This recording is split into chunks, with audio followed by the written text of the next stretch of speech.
é?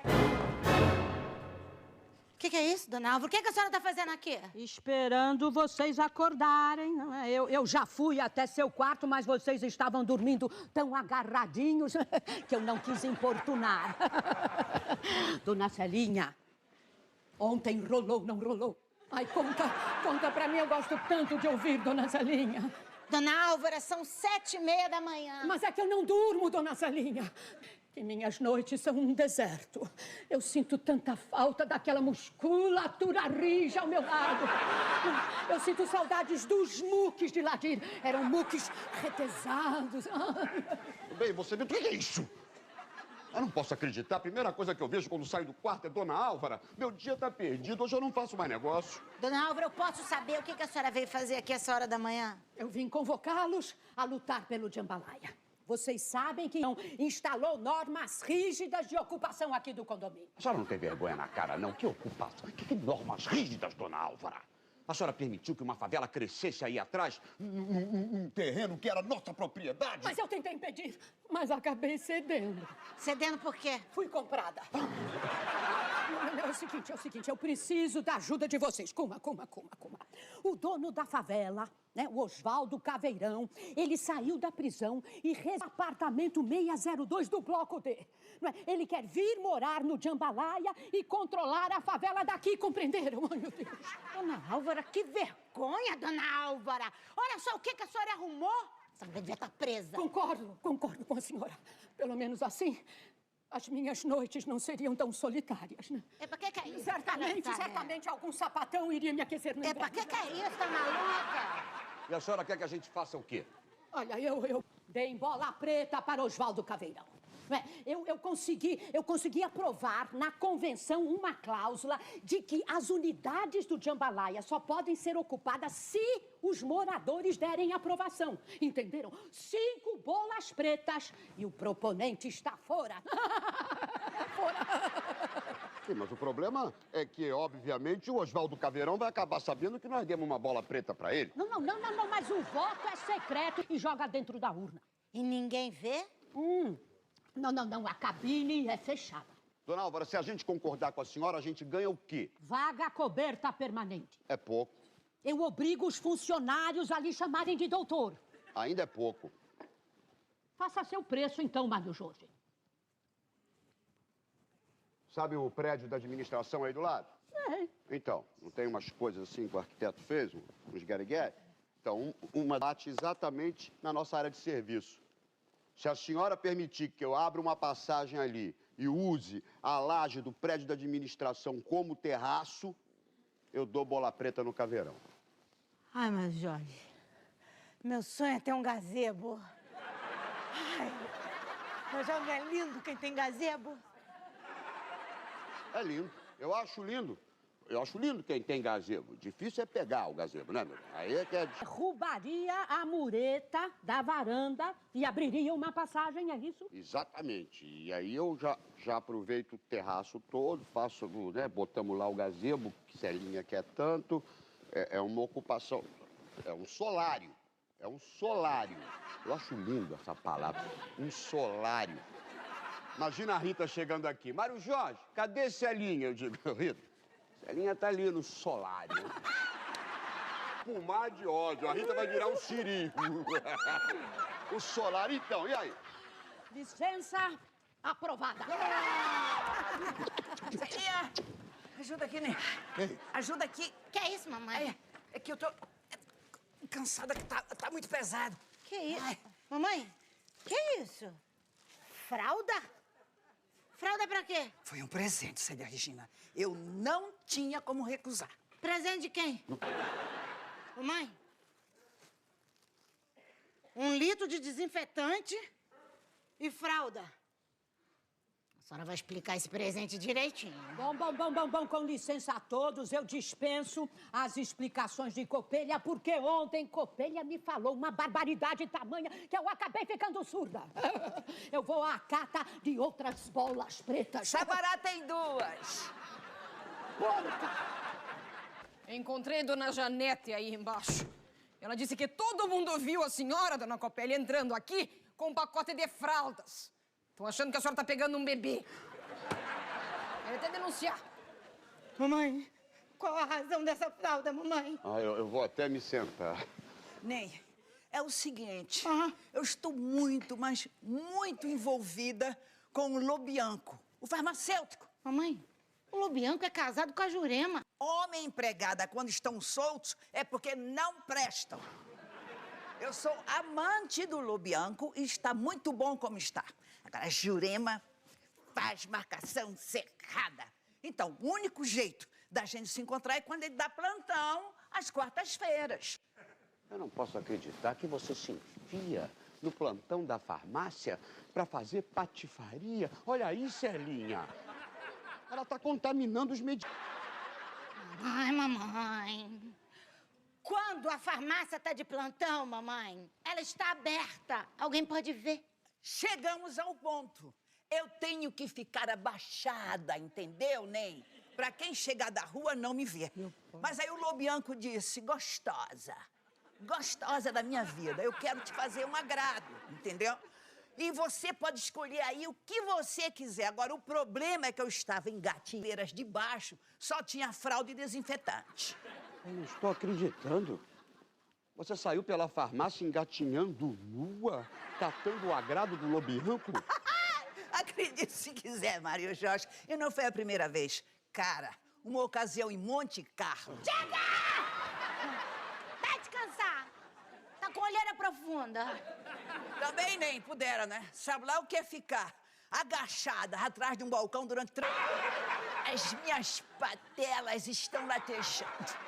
As panturrilhas estão duras como pedra. Vou botar tudo na salmoura. Tudo o quê? Prefiro não comentar. Lá em Pato Branco, tinha uma mulher de nome Gorete Pandolfi, que tinha um caso com o farmacêutico Oreste Modeste e só se encontravam no dia do plantão. Tal e qual a dona Copélia daí. O problema é quase um anão. Precisava ficar em cima de uma escadinha para que a cabeça dele ficasse na altura da rua e ele pudesse ser visto pelas pessoas que passavam pela estrada daí.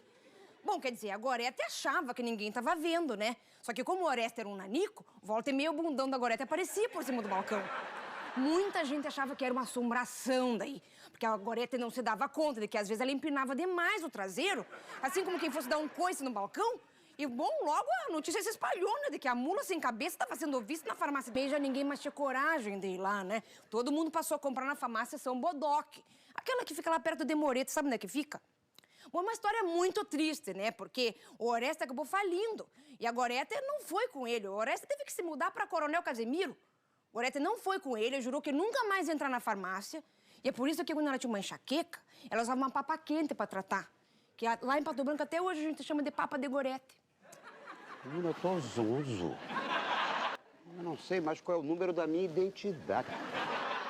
Eu não sei mais que programa é esse, que episódio que nós estamos gravando, eu não sei mais nada. Fala alguma coisa. Toma lá da cá. O episódio é 22 daí. Ah, bom. E o assunto qual era mesmo? Bola preta. Estávamos na bola preta, proposta da dona Álvara. Bola preta pro pai da namorada do Adonis. Bom, eu vou indo, sabe? Porque hoje é meu dia lá na Dona Rita, não sei nem por que eu vim aqui. Você veio aqui nos enlouquecer. Essa mulher daqui a pouco, qualquer hora, ela me tira da minha É o casa. seguinte, eu trouxe o Osvaldineide aqui pra te apresentar. Ô, minha filha, tudo bem? Como é que você tá? Ele fala muito de você. Tudo bem? Esse aqui é o Mário Jorge, marido da minha mãe. E aí, como vai? Tudo Eu bem? tô bolada. É o seguinte, meu pai acabou de sair da cana, tá querendo comprar uma... Mas parece que precisa de umas bolas brancas. Daí que o Adonis, né, Nen? Tá me ajudando a falar com os condôminos. Seu pai saiu da cana. Curioso, né? Curioso. Não é todo dia que a gente sai da cana. Quer dizer que seu pai é o Osvaldo... Osvaldo Caveirão. É ele mesmo, Mário Jorge, sogrão. É, mas ele só é caveirão com quem merece. Vou te contar, viu? A gente não teve sorte com o filho. Bom, a Osvaldineide veio aqui pedir esse favor. Então, podemos contar com a bola branca de vocês? Hã? Hein? Hein? Dona Mas é o Rita! fim do mundo, Mas o que você. Dona Rita... Ai, dona Rita, Fada no meu quarto, olha aqui, desista! Ai, dona Tá me Rita, dona escutando? Rita. Desista, eu não vou fazer parte dos seus planos. Eu não vou lhe dar uma bola preta só porque a senhora tá de rabo preso com um bandido e agora tá com medo dele. Para me contrariar, a senhora pretende botar um marginal aqui dentro? Eu não pretendo nada, dona Álvaro. Eu não pretendo nem dar uma bola preta, nem dar uma bola branca. Aliás, eu não sei nem se eu pretendo votar. Não, mas o voto é obrigatório. Quem não votar será multado. Pois então nós vamos dar bola branca pro seu Osvaldo. Quem sabe assim ele não derruba essa administração corrupta e dá um jeito aqui nessa pocilga. Olha aqui, doutor Arnaldo. Saiba que eu não vou lhe perdoar por isso, ouviu bem? Não vou lhe perdoar, não, viu, doutor Arnaldo? Ai, ai, ai. Ah, sai. Eu não vou lhe perdoar, não vou perdoar. Seguinte, tem uma proposta pra fazer pra vocês dois. Presta atenção. Tem 2 amigos meus que estão querendo vir morar aqui. Aí eu preciso que vocês deem bola branca pra eles na votação de hoje à noite. Quem são esses amigos? 2 amigos meus. São donos de uma ONG. ONG não, Isadora é ONG. E de quê, me diz? Uma ONG que tá preocupada com o futuro do planeta, Arnaldo. Pá. É. Sabia que Venezia vai ficar submersa se ninguém fizer nada? Vocês sabiam que aquecimento global está derretendo a Carlota Polar? E falando nisso, sabe pra que serve a cama elástica? Não, pra quê? Pro urso polar. Conta essa aí, ela é fronteiriça. Eu tenho certeza, sabia disso. Sabia. Entendeu? Ô, Isadora, olha só. Eu falei com o Diane e com o Marcão e eles pediram pra você não esquecer do que prometeu. Tá. Esses são os amigos da ONG? São, eles mesmos. Eles mesmos. Devolve o S, garota. Eles mesmos. Tá mesmo. Olha só, o Gianni e o Marcão, eles são casados, mãe. Um com o outro. O Diane é italiano, veio pro Brasil e conheceu o Marcão na banda de Ipanema. Não, e vocês não sabem que engraçado encontro. Eles se conheceram quando o Marcão foi roubar a corrente de ouro do pescoço do Gianni. É. Mas aí depois o amor falou mais alto e ele devolveu. Devolveu a corrente, os dólares, o aparelho de som, o DVD e ainda um relógio que o Gianni tinha ganhado de presente da mãe. Ô, minha filha, você me desculpa, isso é um boa noite, Cinderela. Não importa, porque o Gianni perdoou, tá? Porque amar é não sentir tremoços. Amar é perdoar o cônjuge. Que tremosos, cônjuge! Essa garota... Você pode dizer que língua você tá falando, garota? Eu acho bom você traduzir isso rápido, senão eu vou achar que você tá incorporada. Acorda, mãe. Tremoços, tremoços. Quando a pessoa se arrepende de uma coisa que ela fez, a pessoa sente tremoços. E cônjuge é o cara que é... Tipo, Arnaldo, seu cônjuge. Você, a cônjuge dele. Ela fala aramaico. Eu sei. Isso aí é aramaico. De repente, a gente tem um gênio aqui dentro de casa e não sabe, É um gênio da ignorância. Meu Deus do céu, o que você fazia quando estava estudando, Isadora? Prefiro não comentar. Ô, Isadora, vamos falar logo a verdade, porque eles vão acabar sabendo. Por favor. O negócio é o seguinte. Por favor. Diane querem adotar uma criança. Certo. E a Patrícia resolveu que não vai criar o bebê. Daí eu fiz a transação. Por quê? Você tá vendendo o seu próprio sobrinho? Não, mas Tatalo não pode permitir uma coisa dessa. Tatalo é o seu filho, é o nosso neto. Mas, ô mãe, eu não tenho dinheiro pra sustentar. O pai dela disse que não dá nada. Você quer sustentar?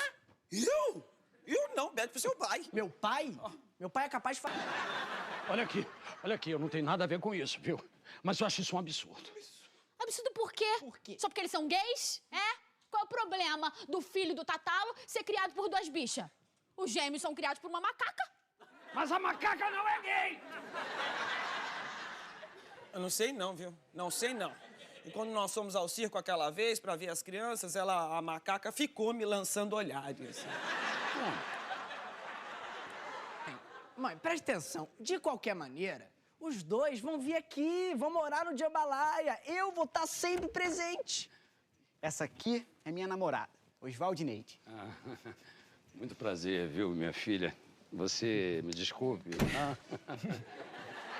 Legal, né? Esse negócio.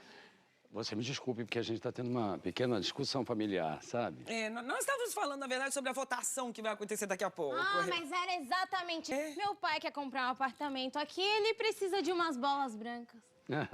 Dá licença. Só um instantinho. Só um minutinho, só um minutinho. Johnny, chega aqui. Só. Pode falar, pai. A Kuma aqui, olha aqui. Vem cá. Ela é a filha do Oswaldo Caveirão. O próprio? E você tá namorando a filha do Marginal. Firme e forte. Pai, eu tenho proteção 24 horas por dia. Eu sou CB, sangue bom. É o fim dos tempos, meu Deus. Olha aqui, eu já decidi, viu? Minha bola branca de Neide. Isadora, você me desculpe, mas as suas bichas amigas é que vão parar em outra freguesia, viu? Porque pra elas eu só tô dando bola preta. Bola preta! Vamos nessa, Ednei! Vamos lá! É no passinho do menor da favela, é no passinho do menor da favela, é no passinho... É bom verificar, porque a Rita tem o mau costume de escutar a conversa alheia. Várias vezes eu flaguei ela com um copo de geleia emborcado na parede.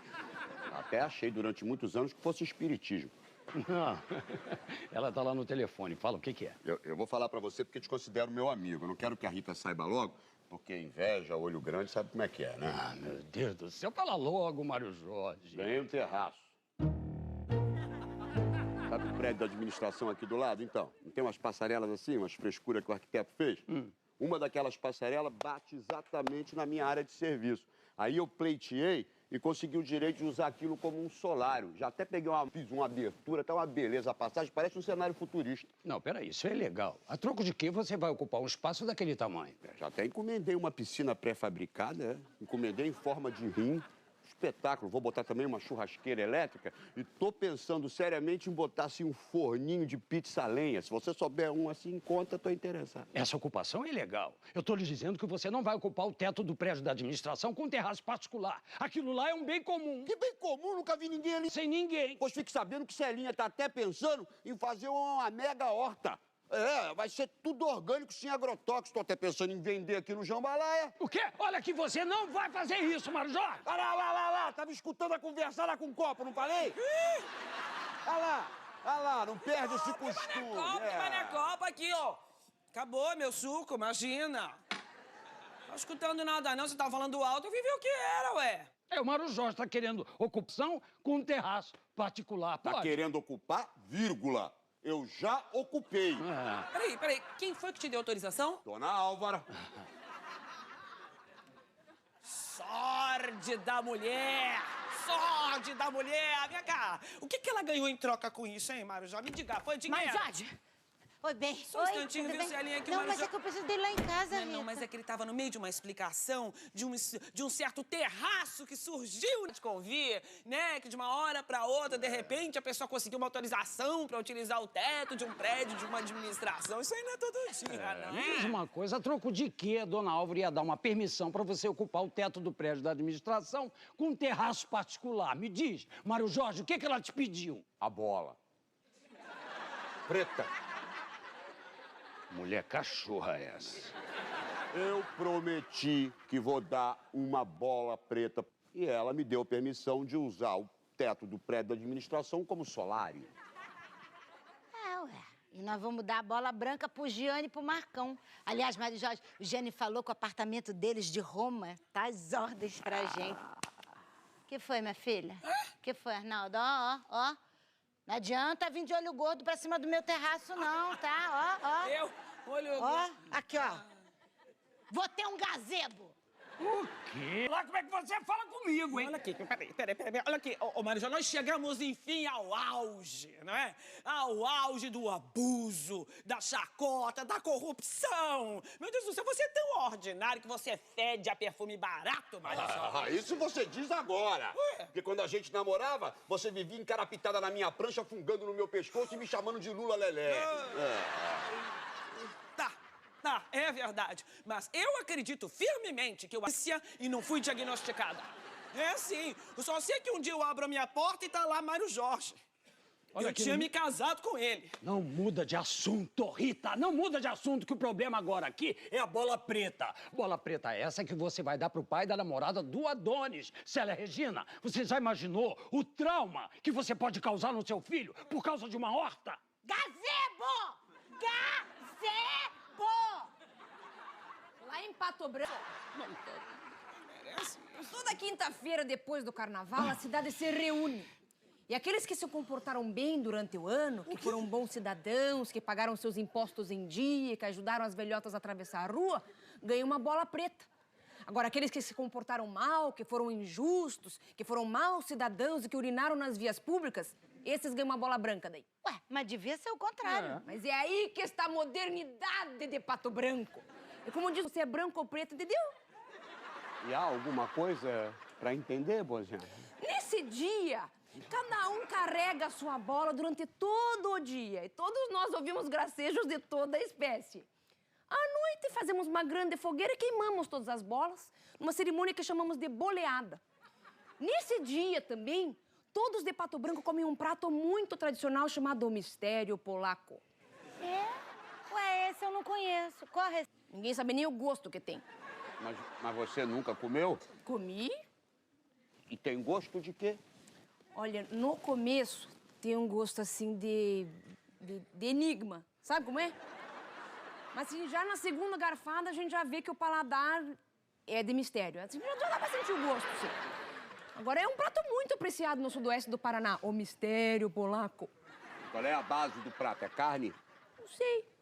É frango? É camarão? Não é possível que você coma uma coisa e você não identifique nenhum ingrediente! Só sei que é de comer.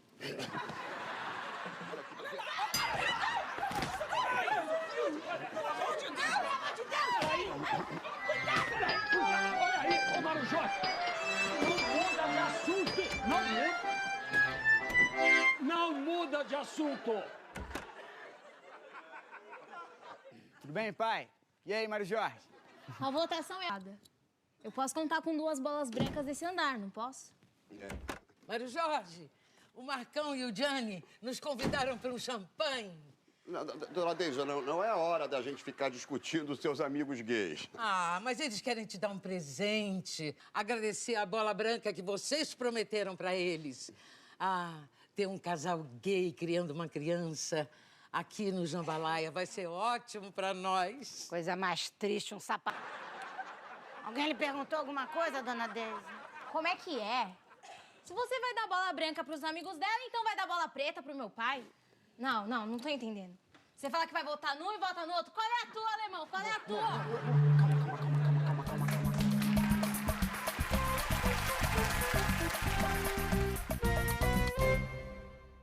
Toma lá da cá e no rola-rola, embolo que ai. Bola preta pro meu pai? Quem? Eu? Quem falou? Não, mas olha, não dê atenção, é um sapatão alcoólatra, bebe. É, mas você prometeu pro Marcão e pro Gianni que ia dar bola branca pra eles. Ô, mãe, você vai permitir isso? Ó, filhinho, a verdade é que a mamãe tem algumas preocupações com seu namoro com o Oswaldo e Neide. Não, nada com você, não. Nada com você, Oswaldo e Neide. É que Adonis é muito novo, né? Mentira! Vocês venderam o voto de vocês por um terreno. Tá vendo, Adonis? Tá vendo? Eles não querem deixar o nosso namoro só porque meu pai é bandido. É um outro bom motivo, admita. Dona Celinha, corre!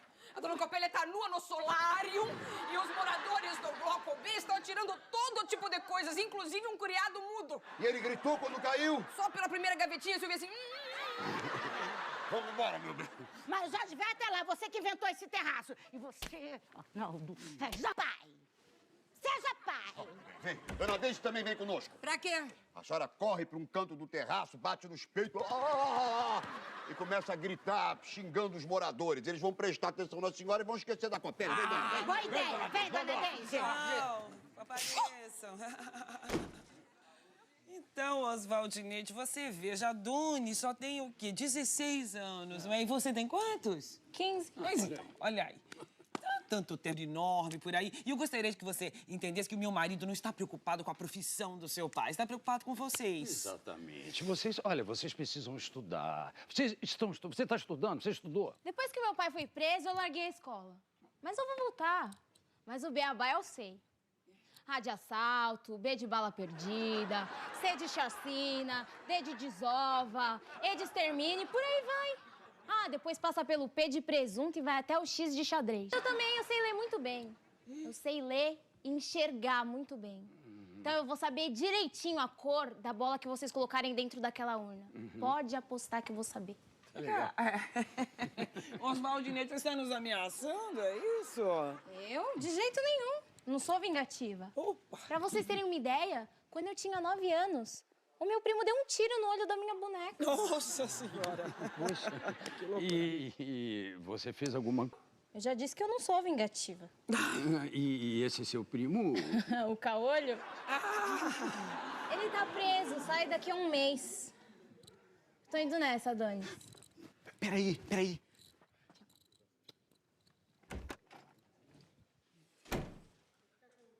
Ela não é o máximo?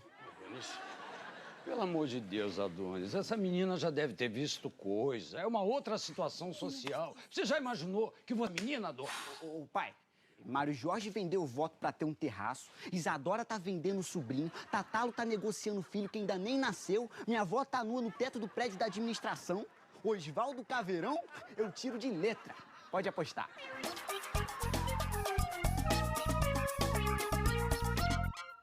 Arnaldo, você tem que conversar sério com a Adonis. Isso é uma coisa que o pai que tem que resolver. Eu vou falar com a doutora Percy, quem sabe ela resolve esse problema, né? Já falei. Você imagina se esse homem vem morar aqui? Adonis namorando a filha dele, eu não dou uma semana pra esse homem se aboletar aqui dentro de casa. É verdade. Não, isso se ele não se aboletar na cama da sua mãe, né, Celinha? E o que a doutora Percy falou? Pra gente matricular o Adonis numa escola de tiro ao alvo. Olha, eu vou dizer uma coisa a vocês. É bem capaz do Osvaldo Caveirão ser aprovado, porque eu, por exemplo, tenho uma bola branca. Eu também. Ué, mas você não tinha vendido o seu voto? Tinha. Mas quando eu me vi ali sozinho, a cabine era fechada, que ninguém tava vendo nada, tasquei uma bola branca. Enganei Dona Álvara. Dona Álvara. Não enganaram ninguém. Eu mandei instalar uma câmera num ângulo tal que eu sei exatamente quem deu que bola. A sua, Mário Jorge, foi branca. Eu tenho as imagens. Você acaba de... Tire aquelas tralhas de lá, porque aquilo ali voltou a ser o teto do prédio da administração. Bom, mas qual foi o resultado, Dona Álvara? Quem, afinal, foi aprovado? Foi Oswaldo ou foi o casal gay? Ninguém foi aprovado. Não houve nenhuma bola branca. Ué, mas como não houve? Eu mesmo dei bola branca. E a senhora mesma acabou de dizer que viu o Mário Jorge dando bola branca também. Exatamente, mas na hora de conferir, não sei o que aconteceu, as bolinhas eram todas pretas. A senhora pintou as bolas. Uma. Deu um trabalhão. O negócio deu errado. As bichas resolveram adotar uma criança africana. E ainda resolveram pedir o dinheiro que deram adiantado. Eu já mandei o dinheiro pra Gelda. Agora não sei como é que eu vou resolver essa história. Pai, você me empresta? Imagina, nem um centavo. Ainda vou ter que mandar reconstruir a mureta ali da área de serviço, que é o arrebo solário.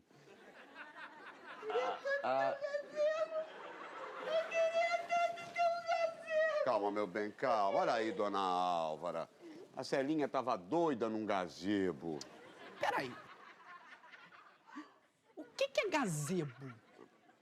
Gazebo, gente! Aquele viadinho africano que tem um chifre comprido.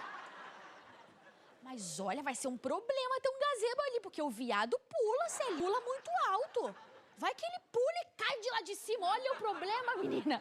E se cair ainda na cabeça de um morador? Vão dizer que o viado do Mário Jorge caiu em cima do infeliz. Garota, mau caráter! Não vai ter gazebo nenhum, porque o terraço já foi confiscado. Que gritaria é essa? Isso aí é Dona Copélia, que resolveu ler um livro, tá nua no terraço de novo. Coisa, bidê, tem de tudo. Que isso, Dona Deise? Como é que a senhora entrou? Pelo terraço. Pelo terraço? Como assim? Eu escalei e fui dar uma espiada na Copélia. Agora vejam vocês o que é a luxúria. A mulher mal anda, mas pra espiar com a pele nua, ela vira um sapatão aranha. Olha, galera, é impossível me concentrar na leitura. O povo tá jogando. Uma mulher jogou 2 quilos de arroz. A outra me tacou uma cadeira. Mas não, a minha nudez continua sendo incompreendida, nem. Que livro é esse, mamãe? um livro maravilhoso que eu recomendo a quem quiser perder uns quilinhos sem sofrer. Dieta nova? Nós já fizemos todas. Mas esta é especial. Dá licença, dá licença. Amiga, Latifa Love, nos conhecemos num seminário na Grécia, na ilha de Corfu. É impressionante. Até a geografia da Copélia soa obscena. É uma coisa impressionante. Oswaldineide terminou comigo. Estão satisfeitos? Muito. Agora eu vou voltar a ser um adolescente problemático, atormentado e sujeito a variações de humor. Graças a Deus. Quer que a mamãe faça uma comidinha gostosa? Quer? Copélia, estou muito interessada nesta dieta, Copélia. Ah, eu também, Copélia. Como é que é? Olha, emagreça amando. Ela ensina como calcular as calorias que você ingere e a queimá-las depois fazendo sexo. Olha que interessante. Cada posição queima uma quantidade X de calorias. Rita, olha essa aqui. É um gancho? Agora, olha essa. Essa posição é das que mais queima. Pilastra da ponte. Isso pode acabar com o sujeito. Pilastra da ponte. Lá em Pato Branco a gente chama isso de capota em inglês daí. Nossa, olha isso! Mas como é que a gente chega nisso, gente? Não, peraí.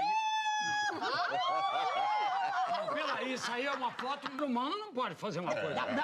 Não, é tudo verdade. Não começa não, Protético. A Latifa foi fotografada em todas as posições para mostrar que elas são verdadeiras, que elas são possíveis, ainda que pareça o contrário. E esta é a nossa vida. Todo mundo passou a comprar na farmácia. Desção A mulher mal está andando, mas pra ver Copélia nua virou um sapatão aranha.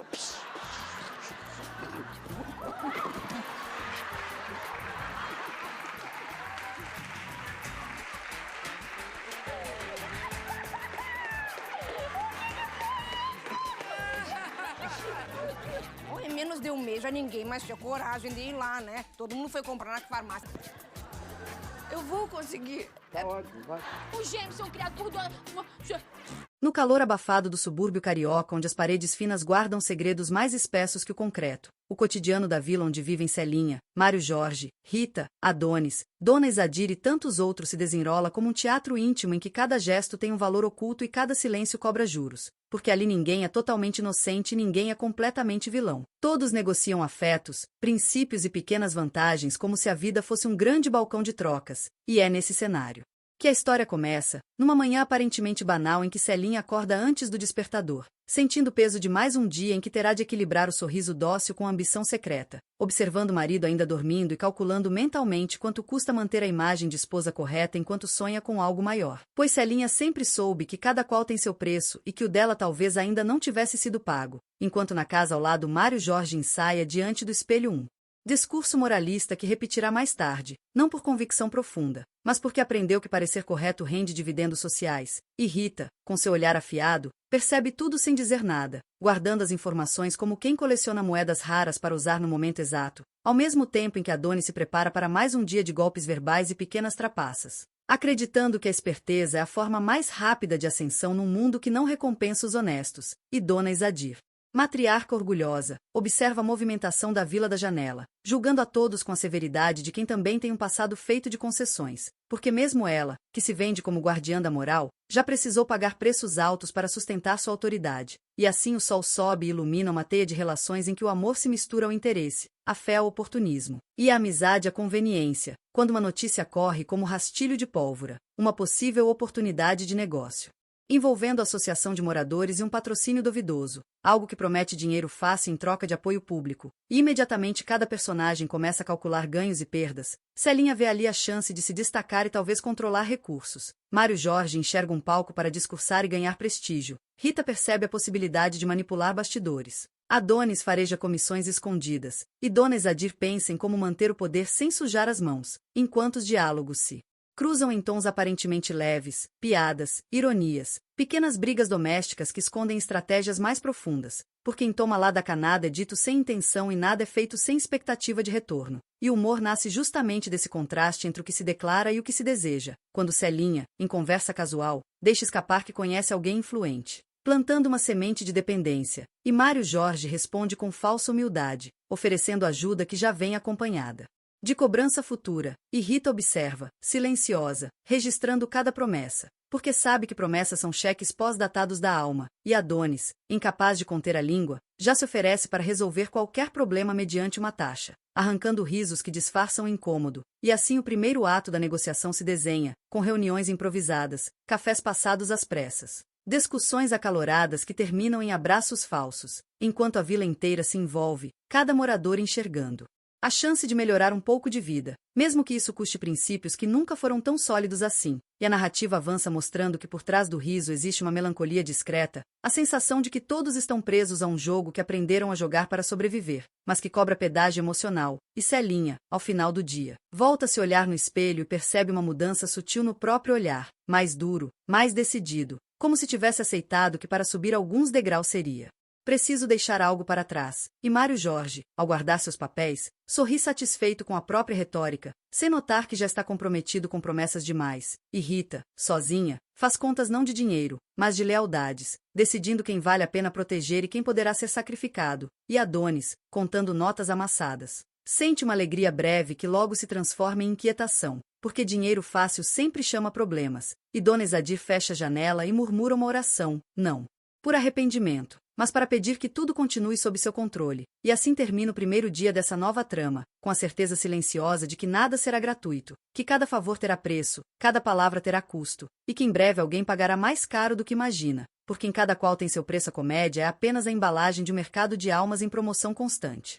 O segundo dia amanhece com a vila ainda comentando em sussurros o rumor do patrocínio, e o que parecia apenas uma possibilidade começa a ganhar contornos de realidade quando um representante do tal investidor aparece para uma visita informal, vestindo um sorriso treinado e trazendo promessas embrulhadas em frases vagas. E imediatamente o ambiente se transforma num palco onde todos querem ser vistos e ouvidos, porque quando o dinheiro ronda até o ar muda de densidade, e Celinha percebe isso ao preparar a casa com cuidado exagerado, escolhendo as palavras como quem escolhe joias, consciente de que cada gesto pode ser interpretado como sinal de competência ou submissão, enquanto Mário Jorge se antecipa e organiza uma pequena reunião improvisada, assumindo naturalmente a posição de porta-voz, não por eleição, mas por hábito. Porque ele sempre acreditou que quem fala mais alto acaba parecendo mais certo, e Rita observa tudo sentada num canto, cruzando as pernas com calma estudada, anotando mentalmente quem se adianta demais e quem prefere esperar, pois na experiência dela os impacientes costumam pagar mais caro, e Adonis circula oferecendo serviços de apoio, desde café até consultoria, usando o caos como moeda, e Dona Isadir, com seu ar solene, aparece no momento exato, lembrando a todos que a vila tem regras, ainda que essas regras sejam flexíveis conforme o interesse de quem as aplica, e o representante, percebendo a dinâmica, começa a jogar com habilidade, elogiando a união do grupo enquanto lança pequenas iscas de competição, insinuando que o investimento exigirá um responsável confiável, alguém que inspire credibilidade, e nesse instante os olhares se cruzam como lâminas, porque todos entendem o subtexto, e Celinha sente o coração acelerar, não de medo, mas de expectativa, pois ali está a chance de se provar indispensável. E Mário Jorge endireita a postura, pronto para mais um discurso sobre valores comunitários, enquanto Rita sorri de lado, sabendo que credibilidade é um produto negociável, e Adonis cochicha algo sobre facilitar contatos, e Dona Isadir limpa a garganta, lembrando que a antiguidade também conta, e a conversa segue num vai e vem de elogios e cautelas, sem decisões claras, porque decisões definitivas custam caro, e ninguém quer ser o primeiro a pagar, mas quando o representante se vai, deixando cartões e promessas de retorno, a vila explode em debates, acusações veladas, alianças improvisadas, e Celinha se vê no centro de um pequeno conflito quando Rita questiona discretamente sua suposta influência, não como ataque direto, mas como teste, e Celinha responde com firmeza surpreendente, afirmando que está pronta para assumir responsabilidades, e Mário Jorge intervém com um sorriso conciliador que esconde a frustração de não ser unanimidade, e Adonis aproveita a tensão para espalhar boatos calculados, sugerindo que certos acordos já estariam sendo costurados nos bastidores, aumentando a paranoia coletiva, e Dona Isadir observa, satisfeita em parte, porque o caos também reforça sua posição de árbitra moral. E à tarde a vila se divide em pequenos grupos, cada qual traçando estratégias. Celinha conversa longamente com Mário Jorge, oferecendo parceria em troca de apoio, e ele aceita com entusiasmo calculado, já pensando em como manter o controle do discurso. Enquanto Rita se aproxima de Dona Izadir, não por afinidade, mas por interesse mútuo, trocando confidências que valem mais que contratos, e Adonis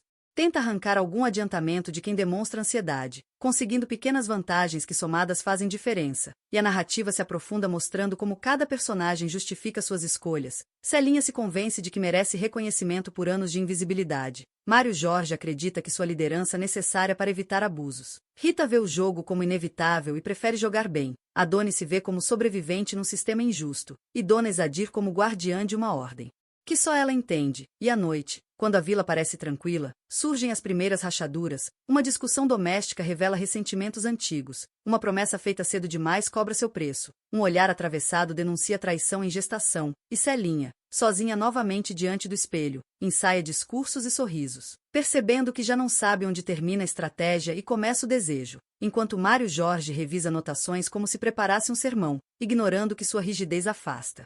Aliados, e Rita, em silêncio, decide qual informação guardar e qual soltar no momento certo, consciente de que poder é timing, e Adonis, apesar do dinheiro ganho, sente um vazio estranho, como se soubesse que está acumulando dívidas invisíveis, e Dona Izadir reza outra vez, agora pedindo discernimento, porque até ela percebe que forças novas estão em jogo. E assim o segundo movimento da trama se fecha, com a vila inteira suspensa entre a promessa de ganho e o medo da perda, sabendo que em breve alguém terá de assumir o custo real dessa negociação, porque em cada qual tem seu preço. O valor nunca é apenas financeiro, é emocional, moral, humano. E quando o sol se põe, todos sentem que cruzaram uma linha invisível, e que voltar atrás custaria mais do que seguir em frente, selando um pacto silencioso com o próprio oportunismo.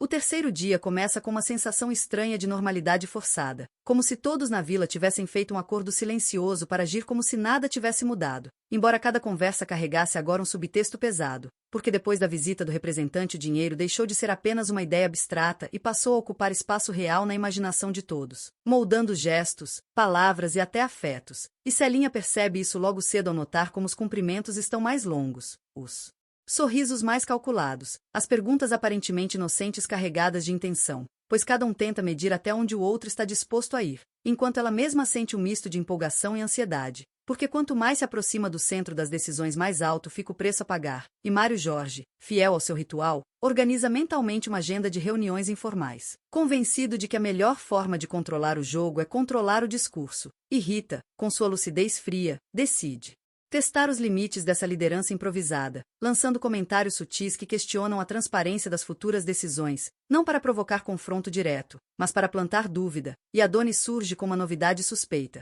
dizendo ter informações privilegiadas sobre as exigências do investidor, cobrando favores em troca de detalhes vagos, reforçando a sensação de que a vila virou um mercado aberto, onde informação vale quase tanto quanto dinheiro. E Dona Izadir, sentindo que sua autoridade simbólica corre risco, convoca uma conversa amigável em sua casa, usando o pretexto da tradição e do bom senso para reunir os principais envolvidos. E ali, entre café forte e biscoitos secos, o clima se adensa, porque cada palavra dita parece carregar um contrato implícito. Celinha fala de organização e compromisso, apresentando-se como alguém capaz de conciliar interesses. Mário Jorge discursa sobre ética e responsabilidade social, usando termos grandiosos que soam vazios para alguns. Rita questiona procedimentos com elegância cortante, apontando lacunas sem se comprometer. Adonis tenta aliviar o clima com piadas que escondem sondagens oportunistas. E Dona Izadir fecha cada assunto com uma frase definitiva, como se tivesse a palavra final, ainda que perceba que sua influência já não é absoluta, e a reunião termina sem consenso, mas com a certeza de que alianças estão sendo testadas e reposicionadas. E ao longo do dia pequenos episódios revelam rachaduras mais profundas. Uma discussão banal sobre limpeza da área comum vira acusação de desvio de atenção. Um comentário atravessado revela ciúmes antigos. Uma promessa mal formulada gera expectativa exagerada. E Celinha se vê pressionada por todos os lados, percebendo que sua ascensão depende de equilibrar forças contraditórias, agradar sem se submeter, liderar sem se expor demais. Enquanto em casa a tensão se infiltra em gestos cotidianos, o marido questiona suas ausências, sugere cautela, e ela responde com irritação contida, sentindo que qualquer recuo agora seria interpretado como fraqueza. E Mário Jorge enfrenta resistência inesperada quando percebe que seus discursos já não encantam como antes, que as pessoas querem resultados concretos e não apenas palavras. E isso deixa inseguro, porque sempre acreditou no poder da retórica. E Rita, observando essa perda de brilho, ajusta sua estratégia, aproximando-se de Celinha com uma proposta ambígua de colaboração, oferecendo apoio em troca de acesso, deixando claro que lealdade, ali, é negociável, e Adonis, cada vez mais envolvido, começa a se sentir acuado,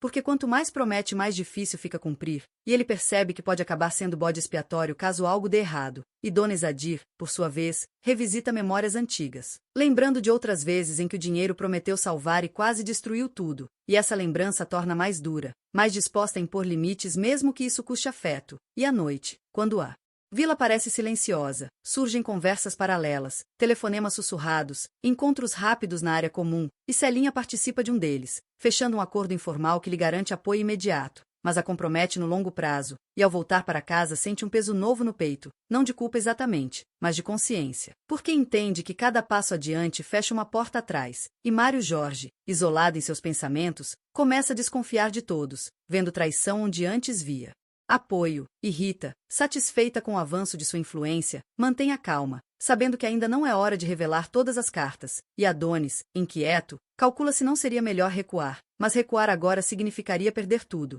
e Dona Izadir observa a vila adormecida da janela, reconhecendo que a ordem antiga está se desfazendo, e que uma nova lógica se impõe, mais rápida, mais cínica, e assim o terceiro movimento da história se encerra com a confirmação de que não há mais neutralidade possível. Todos já escolheram lados, mesmo sem admitir, e o preço dessas escolhas começa a se manifestar em pequenas perdas diárias, um pouco de confiança aqui, um pouco de afeto ali, porque em cada qual tem seu preço, ninguém avança sem deixar algo pelo caminho, e a comédia segue, afiada e incômoda, revelando que por trás do riso existe sempre uma conta aberta esperando para ser cobrada. O quarto movimento dessa história começa com uma falsa sensação de controle, porque depois de dias de negociações implícitas, olhares enviesados e promessas que nunca se assumem por inteiro, a vila acorda acreditando que as posições estão finalmente mais claras, ainda que ninguém seja capaz de dizer exatamente quem manda em quem, e essa ilusão de estabilidade é perigosa, pois faz com que todos baixem um pouco a guarda, e é nesse momento que os conflitos ganham contornos mais pessoais, mais íntimos, menos estratégicos, e justamente por isso, mais difíceis de administrar. E Celinha sente isso logo ao sair de casa e perceber que os cumprimentos já não são apenas curiosos, mas avaliativos, como se cada morador a observasse tentando calcular se ela já ultrapassou o próprio preço, se ainda vale a pena apoiá-la ou se é melhor se afastar antes que a fatura chegue. E ela responde com um sorriso treinado que agora já lhe parece natural demais, quase automático, enquanto por dentro sente a pressão crescer. Porque ser vista como possível líder significa também ser vista como possível culpada, e Mário Jorge, por sua vez, começa o dia irritado, incomodado com a percepção de que sua autoridade simbólica está sendo corroída aos poucos, não por um ataque frontal, mas por um desgaste silencioso, feito de ironias sutis, atrasos estratégicos e uma atenção cada vez menor aos seus discursos inflamados, e isso leva a endurecer o tom, acreditando que firmeza é a solução, sem perceber que rigidez excessiva pode afastar até os aliados mais fiéis. E Rita acompanha essa mudança com interesse calculado, porque quanto mais Mário Jorge se fecha em sua própria retórica, mais espaço ela ganha para atuar como mediadora informal, aquela que escuta todos, promete pouco e entrega o suficiente para manter sua relevância. E Adonis entra em cena mais cedo do que o habitual, espalhando uma nova informação, desta vez sobre uma possível exigência extra do investidor, algo relacionado à imagem pública da vila, e embora ninguém saiba se isso é verdade, o simples boato já é suficiente para gerar tensão, pois obriga cada um a se perguntar até onde está disposto a se expor, e Dona Izadir reage com indignação controlada, afirmando que há limites que não podem ser ultrapassados, ainda que sua própria trajetória seja marcada por concessões semelhantes às que agora condena. E esse contraste não passa despercebido por Celinha, que começa a enxergar na matriarca não apenas uma guardiã da moral, mas uma jogadora experiente que teme perder o tabuleiro, e ao longo da manhã pequenas situações cotidianas se transformam em arenas simbólicas. A escolha de quem fala primeiro numa reunião vira disputa de poder, a organização de um evento simples se transforma em palco para acusações veladas, e cada gesto ganha um peso desproporcional, porque todos sabem que estão sendo observados, avaliados, medidos, e Celinha, tentando manter o equilíbrio, propõe um encontro mais amplo, algo que dê aparência de transparência ao processo. e essa proposta é recebida com aplausos moderados e desconfiança silenciosa, pois transparência demais pode revelar coisas que muitos preferem manter escondidas, e Mário Jorge apoia a ideia em público, mas em particular questiona a liderança de Celinha, sugerindo ajustes que na prática enfraquecem sua autonomia. E Rita percebe esse movimento e decide intervir, oferecendo-se para ajudar na organização, criando uma dependência sutil que a coloca no centro das informações, e Adonis vê nisso uma oportunidade de se reinserir no jogo com mais força, oferecendo contatos, soluções rápidas e favores que ninguém pediu explicitamente, mas que todos acabam usando, e Dona Izadir observa a movimentação com crescente inquietação, porque sente que sua palavra já não encerra debates como antes, e isso a leva a uma atitude mais drástica, convocando uma reunião privada com Celinha, numa tentativa de estabelecer limites claros, e nesse encontro as duas mulheres finalmente se confrontam sem máscaras, trocando frases educadas carregadas de acusações implícitas, Celinha defendendo a necessidade de mudança e reconhecimento, Dona Izadir insistindo na importância da ordem e da tradição, e por um momento parece haver compreensão mútua, mas logo fica claro que ambas querem o controle, ainda que por razões diferentes, e essa tensão ecoa pela vila, influenciando decisões menores, como quem se senta ao lado de quem compartilha informações e quem prefere se calar, e Mário Jorge, sentindo-se cada vez mais isolado, radicaliza o discurso, apelando para valores morais de forma quase agressiva, o que gera resistência imediata, porque ninguém gosta de ser lembrado do próprio oportunismo por alguém que também se beneficia dele, e Rita aproveita esse desgaste para se posicionar como alternativa sensata, alguém que entende o jogo sem fingir virtude absoluta, e Adonis começa a sentir o peso de suas próprias invenções, porque os boatos que espalhou retornam distorcidos, criando expectativas que ele não consegue controlar, e isso o deixa nervoso, impulsivo, propenso a erros, e Dona Izadir, pressionada por todos os lados, faz algo inesperado, decide revelar um detalhe do passado da vila que envolve antigos acordos e concessões, numa tentativa de mostrar que ninguém ali é completamente inocente, e essa revelação cai como uma bomba silenciosa, porque obriga todos a se reconhecerem na história que fingiam condenar, e Celinha sente um misto de alívio e medo, alívio por perceber que não está sozinha em suas contradições, medo por entender que exposição coletiva pode sair do controle, e à medida que o dia avança, as conversas se tornam mais duras, menos engraçadas, e o humor típico da convivência dá lugar a um riso tenso, quase nervoso, porque agora todos sabem que o jogo entrou numa fase mais perigosa, e à noite, quando a vila tenta retomar a rotina, fica claro que algo mudou de forma irreversível, amizades estão estremecidas, alianças foram testadas, e a confiança, que já era frágil, agora parece um luxo caro demais, e Celinha, sozinha novamente, sente pela primeira vez uma dúvida real, perguntando-se se o preço que está prestes a pagar não é alto demais. Enquanto Mário Jorge enfrenta o silêncio como punição simbólica, Rita se fortalece na sombra, satisfeita com o avanço gradual. Adonis calcula como sair do aperto sem perder tudo, e Dona Izadir encara a própria imagem refletida na janela escura, reconhecendo que talvez tenha chegado o momento de escolher entre manter o poder ou preservar algum resto de afeto. E assim a quarta parte se encerra com a sensação de que a comédia caminha perigosamente para o drama, não porque o riso desapareça, mas porque agora ele vem acompanhado de um custo emocional mais evidente, reforçando a ideia de que em cada qual tem seu preço ninguém sai ileso quando o jogo fica sério demais.